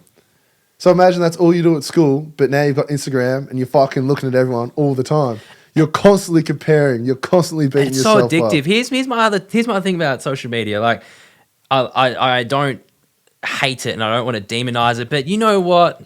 When's the last time you've gone for a walk and not taken your phone? So like I live right near my supermarket, so sometimes I leave my phone at home and all I can't help but notice is everybody just looks like a fucking zombie staring down at their screen. And I do this myself. When I've got my phone with me, I'll do the same thing. And I mean, how many times you've been having a conversation with a friend and you're trying to talk to them, but they're zoned out on their phone. You're like, dude, like, you know, we're having an interaction here. Like there is something to say about how our addiction to our phones is taking away from like our ability to communicate effectively face to face. And actually, I think it will take a toll on people's relationships with each other as well. Bro, it's fucking everything. But then at the same time, there's a lot of good that can come from it. Yeah, that's the duality of it. Like it all depends on how you use Instagram, whether you're using it for clout or you're using it for a business, or you're just using it to fucking fill some time. Like there are numerous ways to do everything. It just depends on what you want to do. Yeah. And if you want to use it for clout, like don't get upset when you get fuck all. So it's just like, it's on you. Yeah. It's all on you. Yeah, and then it's like everything comes back to the individual. At the end of the day, it doesn't matter what. Everything comes back to the individual. That's why it's so important. You have to get to know yourself and you have to really develop yourself. I think there's nothing more important than that. I got asked at that job interview for this new job I'm starting, right? He was like, what's your proudest career accomplishment in the last X amount of years? And I just said, honestly, my biggest accomplishment was getting to know myself and getting to develop myself personally to a point where I feel like I'm a strong person. True. And and like it's completely true. And I guess, I don't know, because I think that may have answered the question I was about to bring up next. No, you go on, ask it. Yeah. So like, and I know you watch, so I know you'd have like an already predetermined answer. But while we're here, I think it's the best time. But like, Zach, what's one thing that you wish you were told as a youth and I didn't fuck it up that time? I wish I was told I wasn't going to die a virgin. No. Worst joke of all time. You told yourself that. I told myself that. No. Look, nobody told me that. No, look, what's the one thing that I wish I knew as a youth? You ready? Everything's going to be all right. There is time. Especially a lot of like the angst that I had, especially when I first got to Melbourne and getting fired and all those things I went through. What clouded my judgment of the situation was not understanding the perspective that I just had time and life's going to work itself out. You just always have to make sure you're walking forward, all right? Now, it's not going to be fine if you're staying in the same place, but if you're always taking steps forward, eventually you're going to stumble into something and get somewhere. So you just have time. It's the only thing we've got that really means anything. Yeah. Like it's the only measure that we have as a human race that has value. Because it's the only thing we can't get back. Like we're saying before, money isn't even real. That's a crazy thing about that. That's a whole nother podcast. Yeah, that's a whole other conversation. No, but it's important. Like, and then that's like, and they say it all the time. Like, with time comes healing. So it's like, if you need to heal, give yourself time, and then hopefully you will heal. Yeah, and one more thing, like. This one's just for like, you know, someone's listening out there, right? And, you know, they're thinking they're hurting about some situation. I'll tell you what, one thing this is just a life lesson I just want to get out there, which was there were certain emotions and thoughts and feelings that I had that held me back a lot more than what they should have, because I would think about being upset about that situation, be like, nah, but that situation ain't bullshit. And I'd be embarrassed about the fact that it'd make me so upset even. But then what I would do was, what I've learnt now is, even though I'm embarrassed that maybe I feel these emotions for whatever reason, I just sit there and process it, because what I was doing was, by not processing it and having some of those irrational emotions, I was actually holding on to things for longer than I needed to. True. And which is just unhealthy. Yeah. Because if you hold on to anything for too long, it'll do more damage than good. Exactly right. No, fuck. It's real. No, Zach, and then true. You're a good person to have a conversation with. You too, man. This has been, how long have we been going for? Just curious. I have no idea. I don't know how to check. But hour and a half. Yeah. Not bad, man. Yeah. No, but fuck. Tell the people where they can go to find you if they want to find you. All right. If you want to check out my humble little show, Well, you check it out as well because your shit's all right. at running_from_comfort. That's the Instagram for the show. The Instagram for me is at Galloways_take. I don't know. You can find me wherever, really. I mean, you can search my name, find me on YouTube, Zac Galloway, LinkedIn, Zac Galloway. Yeah, that's where you find me. Come listen to my podcast. Do it. Like, we'll have all your shit everywhere. His shit will be in the bio, so if you're curious, go check it out. Check it out.